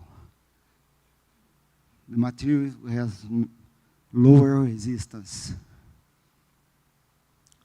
So to solve, oh my God.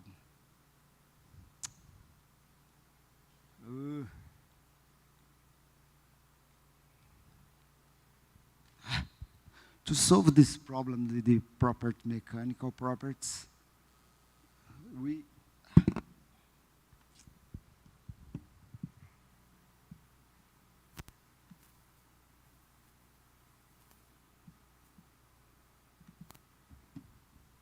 produce glass ceramics with better mechanical properties and the same level of bioactivity 45S5 that Claudio will present some applications, okay?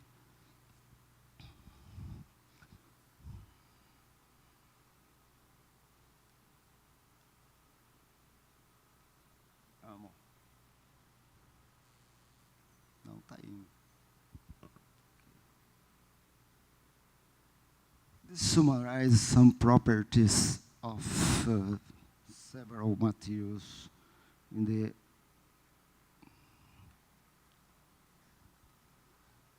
mechanical properties of commercial ones and our patent, right? The flexural strength is good as Cerabond, it's a W glass ceramics. K1C is not so good yet, but the elastic modulus is very close to 45S5. The bioactivity is the similar, and the fracture is the bone. This is very, very good because when you torsion the implant and materials, you see the fracture occurs inside the bone. Means that the material and the interface is better than the bone. But it's still unable to load the applications, load the barrier applications. Okay, this is my part. Claudia will show you some application of biosilicate.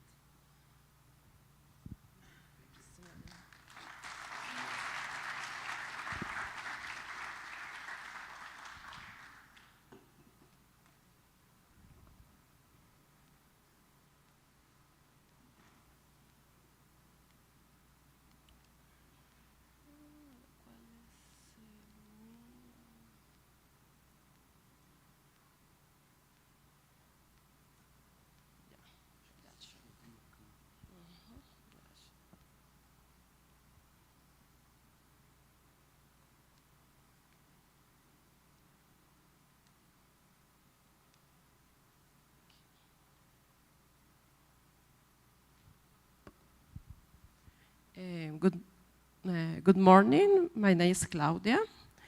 I work in Federal University of São Carlos. I'm doing postdoctorate in vitreous material laboratory with Professor Sanotto. I have been working in this laboratory since 2015. And today I'm going to speak a little about the biosilicate applications. I'm going to begin speaking about the bioactivity of biosilicate. In this image, you can see the infrared spectrum for Bioglass 45 as 5, for biosilicate with 1 crystalline phases, and for biosilicate with 2 crystalline phases. Biosilicates can be prepared with 1 crystalline phases when the heat treatment is under 600 centigrade, and when it's over this temperature, we can find two crystalline phases. The first crystalline phase that is forming is combiite, and the second is one phase as has phosphate. As you can see here, before the biomaterials are immersed in similarly body fluid, they present bonds that are related to silicon, oxygen, silicon bands.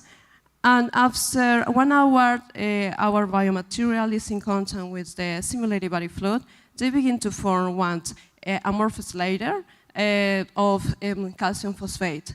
This band here represent this amorphous layer, and after certain time, this band is split into peaks. These 2 peaks represent the initiation of the crystallization amorphous layer to produce a hydroxycarbonate layer. As you see here, for Bioglass 45S5, they need only 6 hours for the beginning of this process of crystallization. And for biosilicate with 1 phases, they need 10 hours. And for biosilicate with 2 crystalline phases, they need 4 hours. This is an indicator of the bioactivity of this biomaterial. And this tells us that biosilicate is a biomaterial with high bioactivity, principal when they form 2 crystalline phases. These biosilicates then possess a high bioactivity. They have osteoconductivity, they have osteoinduction. They also present antimicrobial activity, and during its dissolution, they don't release cytotoxic subproducts, and it doesn't affect the DNA information in the body. Also, these biosilicates can help in the angiogenesis process, which is so much important because during regeneration it's most important the creation of the new blood vessel, because these blood vessels transport the oxygen and food for the cell, which needs these products to realize different processes such as growth cells and differentiation, which give us a new blood, a new tissues that is required for the regeneration process. Since all these characteristics of the biomaterial, it can be applied in different medical applications, and now I'm going to speak about some of these. Dentinal hypersensitivity is produced when the dentinal tubules are opened. This image shows you what is a dentinal tubules. Dentinal tubules are channels that connect the inner part of the tooth with the outer part of the tooth. In the inner part of this channel, you can find some cells called odontoblasts, which are surrounded by nerve receptors. In this part, you can see that gingiva have resided and the dentinal tubules are opened. When the body receives one mechanical, thermal, osmotic, chemical stimulation in this part, this produces as the fluid inside the dentinal tubules moves, and this movement generates one pressure over this nerve receptor and produce a painful response. Then exists different biomaterials that are used to close this open dentinal, and this helps to reduce so much pain. Now I'm going to show you one in vitro test that were really asked for to this dentinal hypersensitivity. This illness affects approximately 1/3 of the older population, and for that reason, it's so much important to have good treatment for this illness. The biosilicate has been used as a mineralizing agent in clinical and in vitro study for this illness, and they show very fast and satisfactory result in the process of occlusion of these open dentinal tubules. In this image, you can see the SIM micrographs of dentin samples that were immersed in artificial saliva, and these dentinal samples was treated with Sensodyne, Sensikill, biosilicate in gel, and biosilicate in distilled water. You can see that among all the micrographs, only the samples that were treated with biosilicate in distilled water 24 hours present dentinal tubes with occlusions. This happens because when the biosilicate is in contact with the samples, they begin to form hydroxycarbonate epithelial layer, and this produces that the occlusion of these open dentinal tubules. After this study, then we realized one clinical study with 142 patients when was used the same biomaterial, Sensodyne, Sensikill, biosilicate in gel, and biosilicate in distilled water.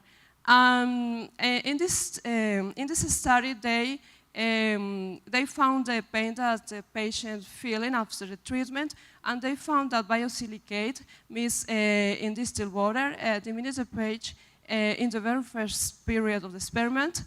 And here you can observe the values from the pain assessment for Sensodyne, Sensikill, and biosilicate in gel and biosilicate in distilled water.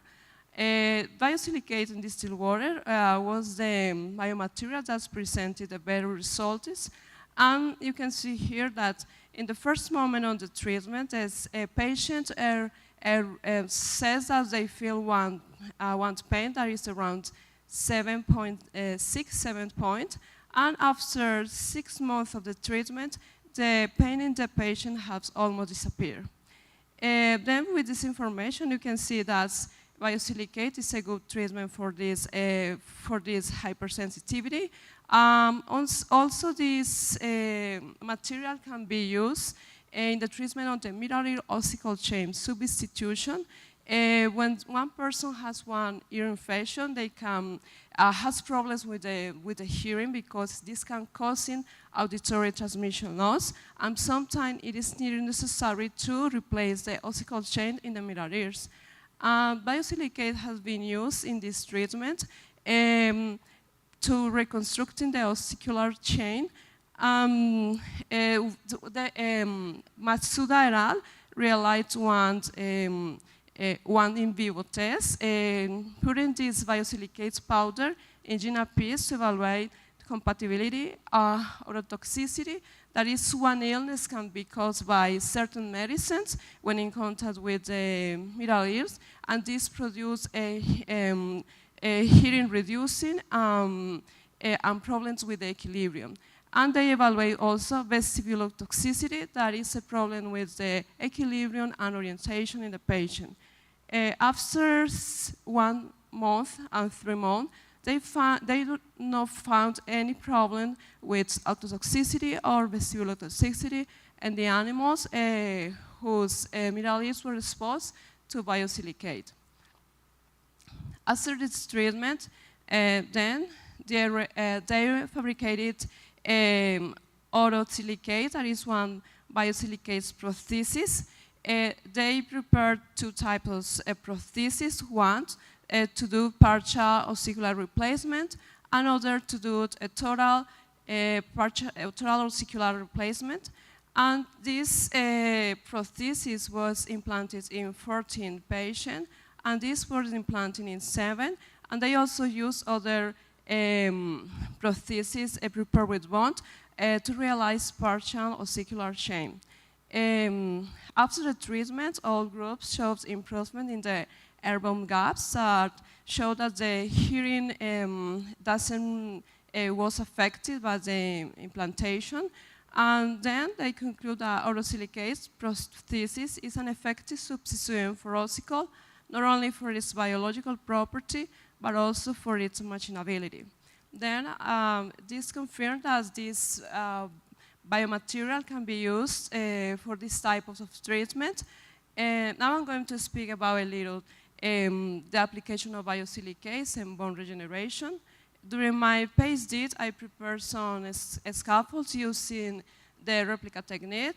I used one polyurethane font. This was inserted in one biosilicate slurry, then squeezed, dried, sintered, and this was the first scaffold that I obtained.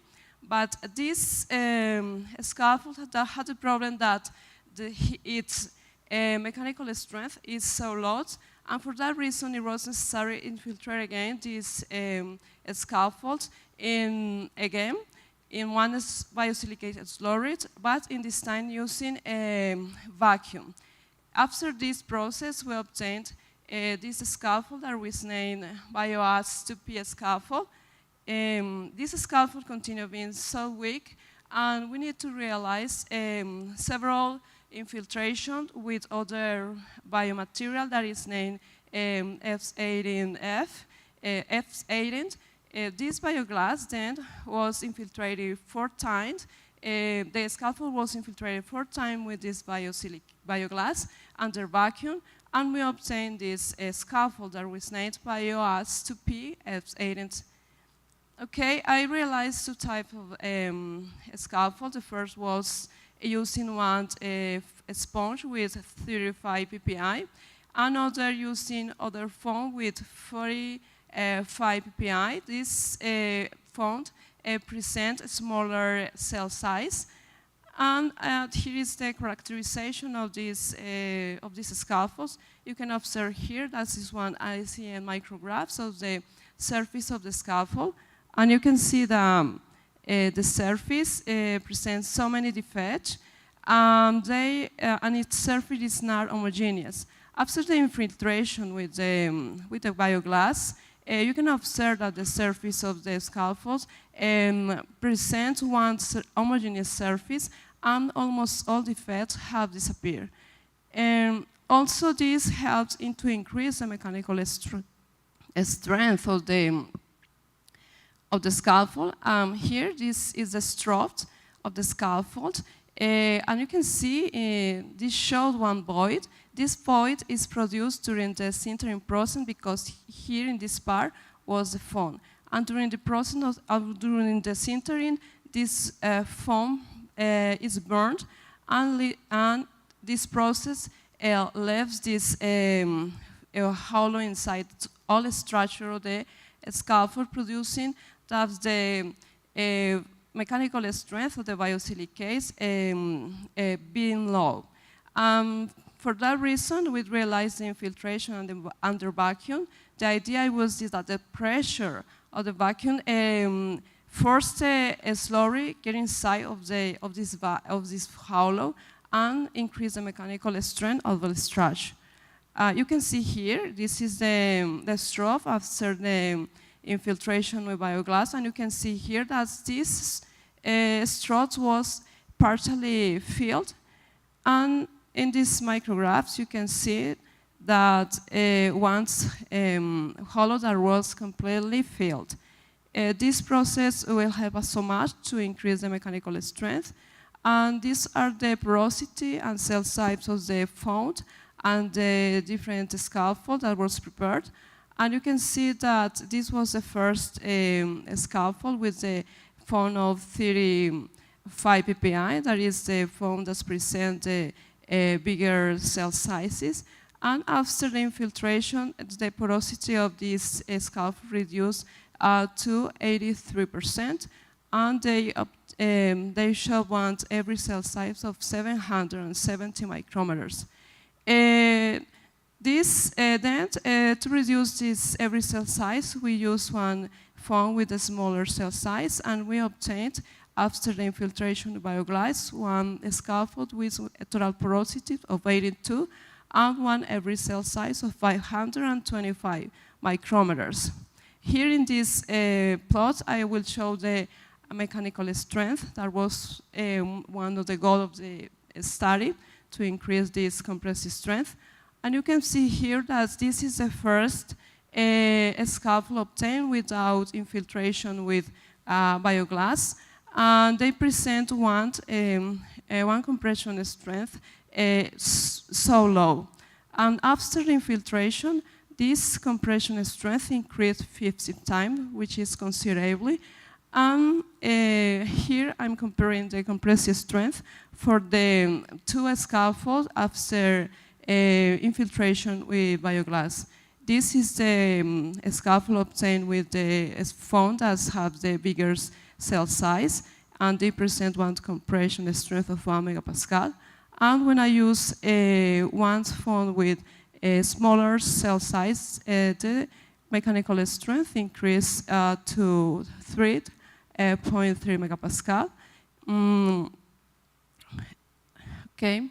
Here in this plot, you can observe the comparison among all the biosilicate, of the scaffold, and you can observe that the increase in the mechanical strength is considerably when you realize the infiltration with the bioglass. This is then our final scaffold. This scaffold presents all the properties necessary to realize bone regeneration. They present one porosity of 82%, one cell size of 525 micrometers, and one mechanical strength of 3.3. Here I'm comparing this scaffold with the commercial scaffold, and you can see that reprobons, it has one porosity. No, falta esse outro. Só esse. Isso. Tá. And reprobond has one total porosity of 18 and average pore size of 200 and 800, and one compressive strength of 1.5. You can observe that these parameters are similar, but compressive strength of our scaffold is higher. In the case of the chronos and endobonds, they present higher compression strength, but they also have every pores smaller and total porosity smaller, which increase the compressive strength. Then we can conclude that our scaffold present parameters similar to those used in medical application. Okay, and finally, I'm here to show an image that give you an idea of how I can use this scaffold. This scaffold can be used in the jaw, where the loads that are applied are low, and they can resist, and the scaffold can resist these loads. Here, this scaffold can help to the regeneration of the bone. Basically, the cell get inside of all of pores that are highly interconnected, and the bone begin to form, and a scaffold dissolves, and after certain months, this part of the body will have a new bone. Of course, then we can conclude that biosilicate is a highly active glass ceramic that has different applications, such as bone regeneration, mirror ears, ossicle shape substitution, cervical dentin, hypersensitivity. Now, the surgeon Simone will speak to you about the process, the ocular implant. Thanks so much.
Good morning.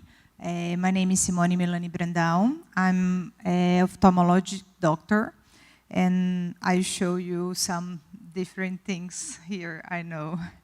I'm teaching here in School of Medicine, the Federal University, and I will show you some different things, I think. Oh. The first implant or substitute the eyes is use glass in 1885 for enucleation and evisceration. What is enucleation and evisceration?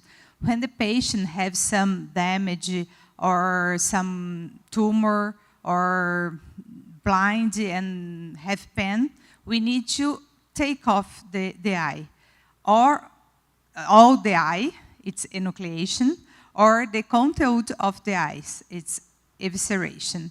And we need to put something to bring the volume for the patient. Because if we took off the eye and don't do anything, the patient will take a hole, and it's anesthetic for the face. But this factor of glass, it's at the end in the big war, and in 1969 the studies start to think about glass, but a different glass, bioglass with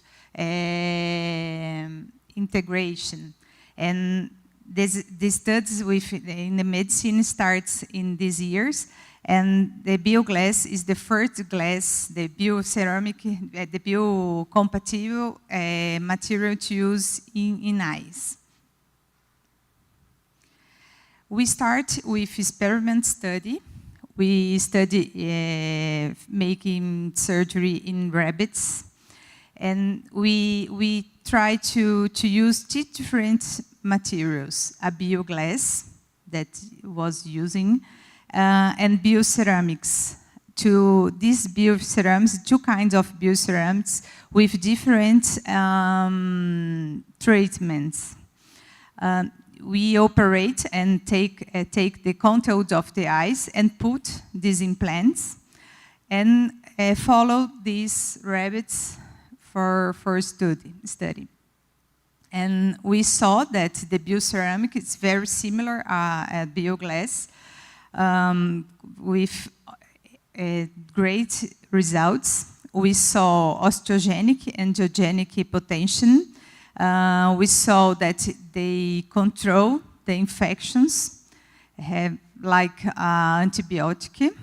And we saw the reaction, the chemical reaction here in this.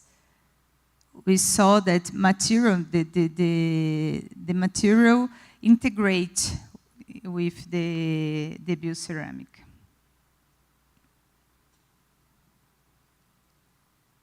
Oh, my goodness.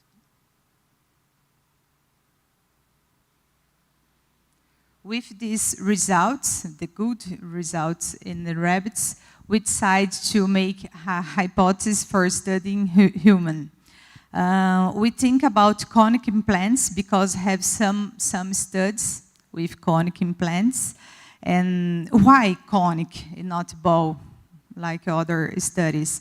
We think about conic because the orbit is conic. We can see in this picture that eye with muscles make like a cone in orbit. And our hypothesis is if we do the implant like a cone, we have more contact with extrinsic muscles, better transmit the movement with the implant with the muscles. And with this, we can take an improvement of the movements with external prosthesis. Because what is external prosthesis? I say about implants in our external plots. I use demonstrate in other moments. And when we do the conic implants, we have more contact area for reaction, and it's better for the human eye. This study is study phase 3. And prospective study. You use 2 universities hospitals, one in Botucatu, the Unesp, the other in São Paulo, USP. This studies during in 2013 to 2016. And it's a study approved with local ethical committee. The conic implants made to, I think you know the chemical, but we use identical manufacturing because we need to remain the form and the characteristics of the implants. They do here in Lamave. We have 2 different sizes. One we call the P, the small, and other G, the big one.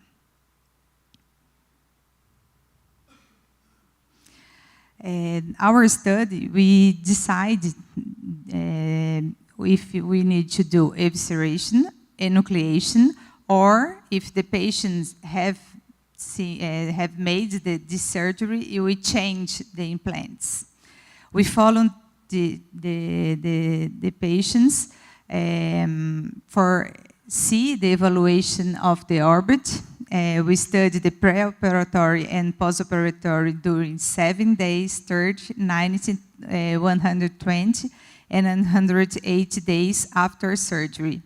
We do systemic exams for know if the implants change something in the organism, and do the CT scan to see the evaluation of these implants in the cavity. Now I will show you a little sensitive content. I suggest that if someone don't like to see, close the eyes.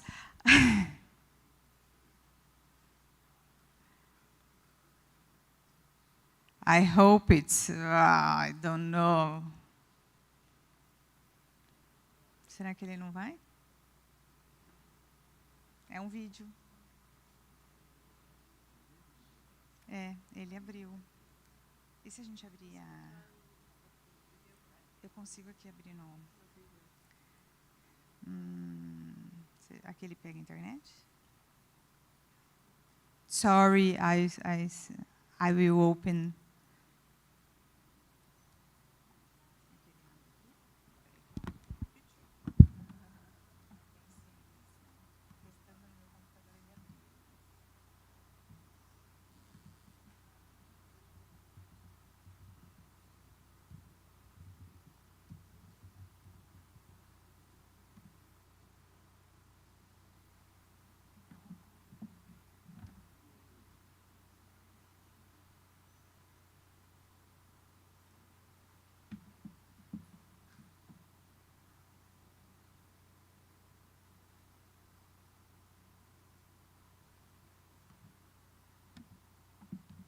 I'm sorry, but I think it's interesting to see.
Now we will see.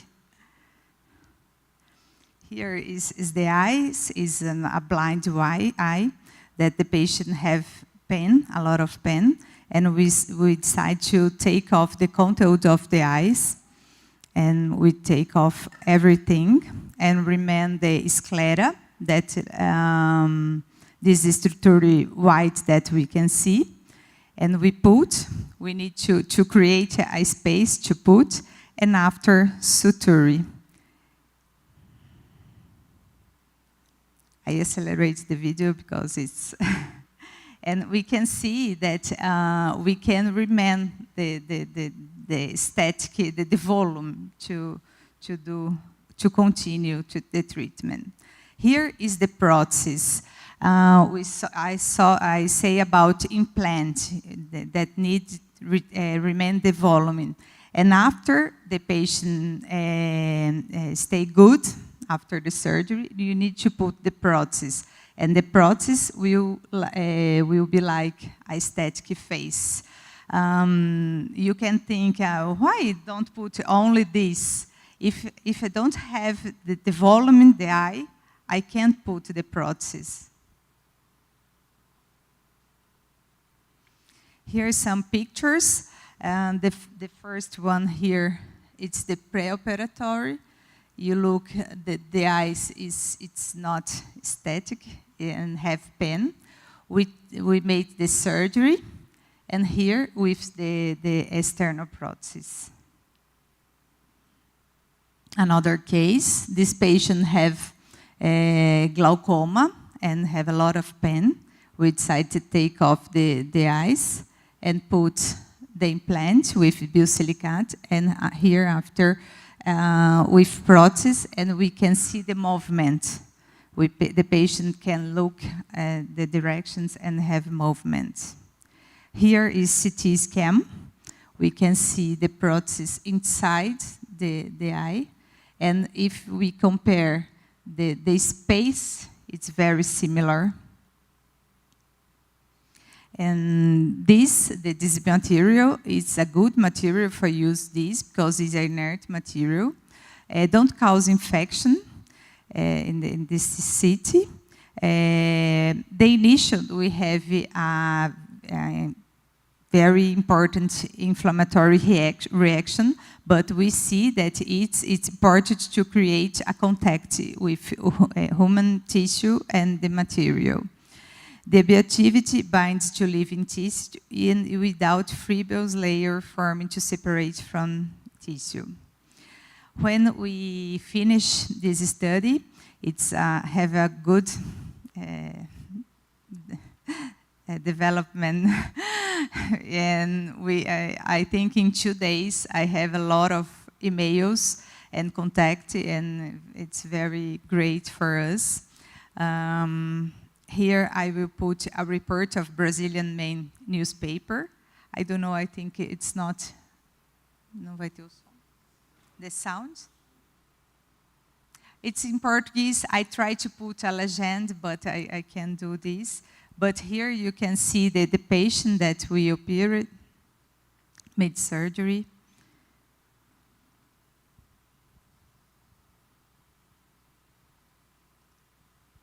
This journal, it's the most important in Brazil.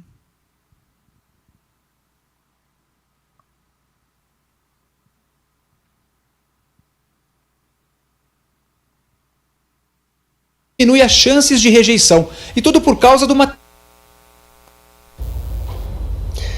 Pesquisadores de 3 universidades de São Paulo criaram uma prótese revolucionária para pessoas que perderam a vista. O que este olho tem que o outro não tem? Nem dá para ver diferença, né? Mas os cientistas da USP, da Unesp e da Universidade Federal de São Carlos têm a resposta. Foi aqui que eles criaram um implante praticamente idêntico a um olho comum. Depois de superar um acidente ou enfrentar doenças como um tumor ou glaucoma, para muitos pacientes a única opção é usar um olho artificial. E aí perder a visão é sempre um recomeço. Segundo os pesquisadores, a vantagem do novo implante é que ele diminui as chances de rejeição, e tudo por causa do material. Ao contrário de outros modelos feitos de plástico, este aqui tem compostos que regeneram os tecidos do olho. A peça é feita com uma mistura de cálcio, fósforo, sódio e sílica. O próprio implante consegue evitar a proliferação das bactérias e ele consegue se integrar ao tecido humano, diferente do implante de plástico que a gente tem no mercado, o implante importado, em que esse implante fica isolado ali. E aí, com o tempo, ele pode ir abrindo o olho e o plástico sair. Foram 10 anos de estudo. O formato é de um cone, diferente dos modelos tradicionais arredondados. A parte muscular do olho humano, ela é nessa forma cônica, e isso faz com que você tenha uma melhor adaptação desse implante em relação aos outros no mercado. Aquele olho murcho deixa de existir. 50 pacientes já fizeram o implante em São Paulo. Como o olho é a janela para o mundo, a gente fala que é o primeiro contato que a gente tem, devolver toda a estética, toda a simetria da face é muito importante. Foi o que aconteceu com a dona do olhar que abriu a reportagem. Nem parece que a Cláudia fez implante no olho direito. Ela ficou cega por causa de uma doença genética. Perdeu a visão, mas ganhou autoestima. É uma prótese tão bem feita, tão perfeita, que você tem a mobilidade no olho, que ninguém percebe que você usa uma prótese. Então eu achei assim maravilhoso, né? Here is our publications with these studies. And I want to say thank you. Thank you for the invitation. Thank you for listening to me.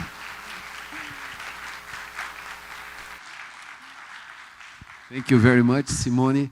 It's a pity that I had a version with English headlines, you know, subtitles. with English subtitles, but it's okay. Well, the key thing is that if you perceived this artificial eye restores the movement. When the good eye moves, the artificial eye also moves because the biosilicate sticks to the muscles. So that's the great thing. You know, you don't look like the an old friend of mine had a glass eye, but it was static. You know, that static eye that looks very, very scary. But this is really beautiful work. Thank you very much, Simone. She did in 50 patients or so, a lot of work. And I hope you can continue to do this kind of nice work with other biomaterials. Any questions to any of the speakers about bioglasses or bioglass ceramics? Kyle.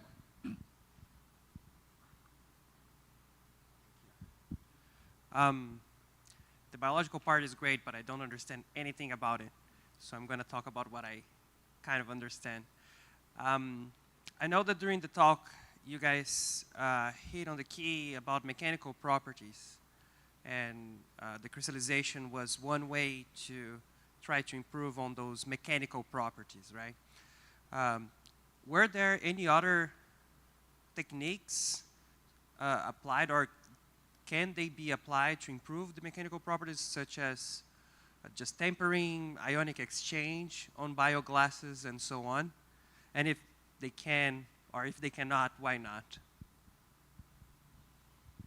Good one. Deserves a shirt. Alfred shirt. Pass to the speakers.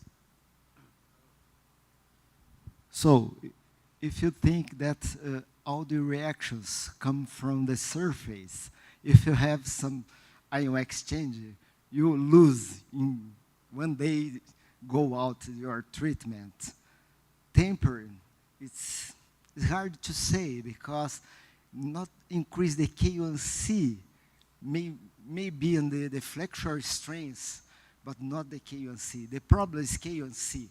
It's not the level of flexural strains. Okay? Any other question? Okay.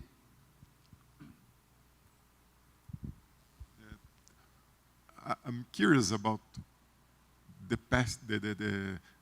patients that had got an artificial eye. What happened with them? O que aconteceu com os pacientes que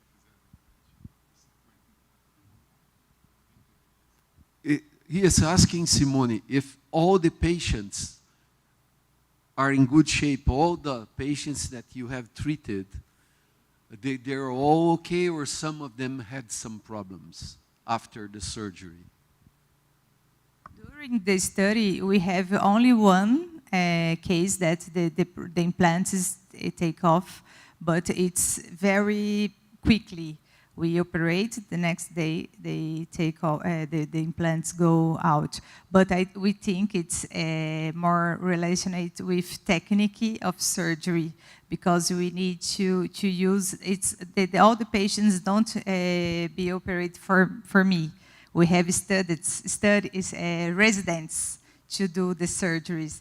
And we think it's the only one case, it's problem with technique, surgery technique. And all the patients was following us, and it's all very good. Very good. Thank you. Thank you very much. We are running a little bit late, so I'll thank all the speakers of this morning. Really great sessions. And let's go for lunch. I'm joining some group today. I'll be here to join you. Okay, you want to? Just bear with us 2 seconds. We have to decide. Everybody come up. Alfred professors, please come here so we can decide which person we're going to give the question to. Can you hold this? Yes.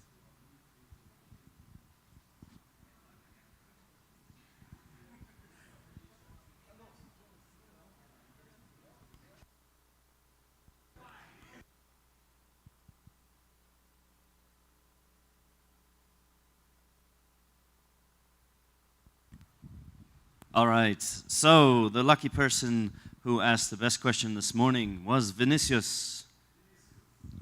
Hey! Anybody want to grab a shirt for Vinicius? Perfect. He works for Anna, so she can have it. Yeah.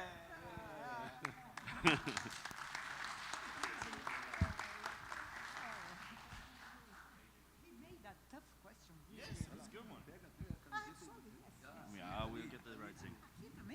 Oh, very nice. perfect. I will give him. No worry. Great. Thank you. Good, good, thank you. So, we're done? Okay, thank you very much. So, let's go for lunch. Laurie says that the bus will pick you up at 20 to 2. That might be too tight. Would you like me to change the picking up time to, say, 2 p.m.? Huh? 2 p.m. So let's ask Laurie. She is the boss of these kind of things, but 2 p.m. at the hotel, right?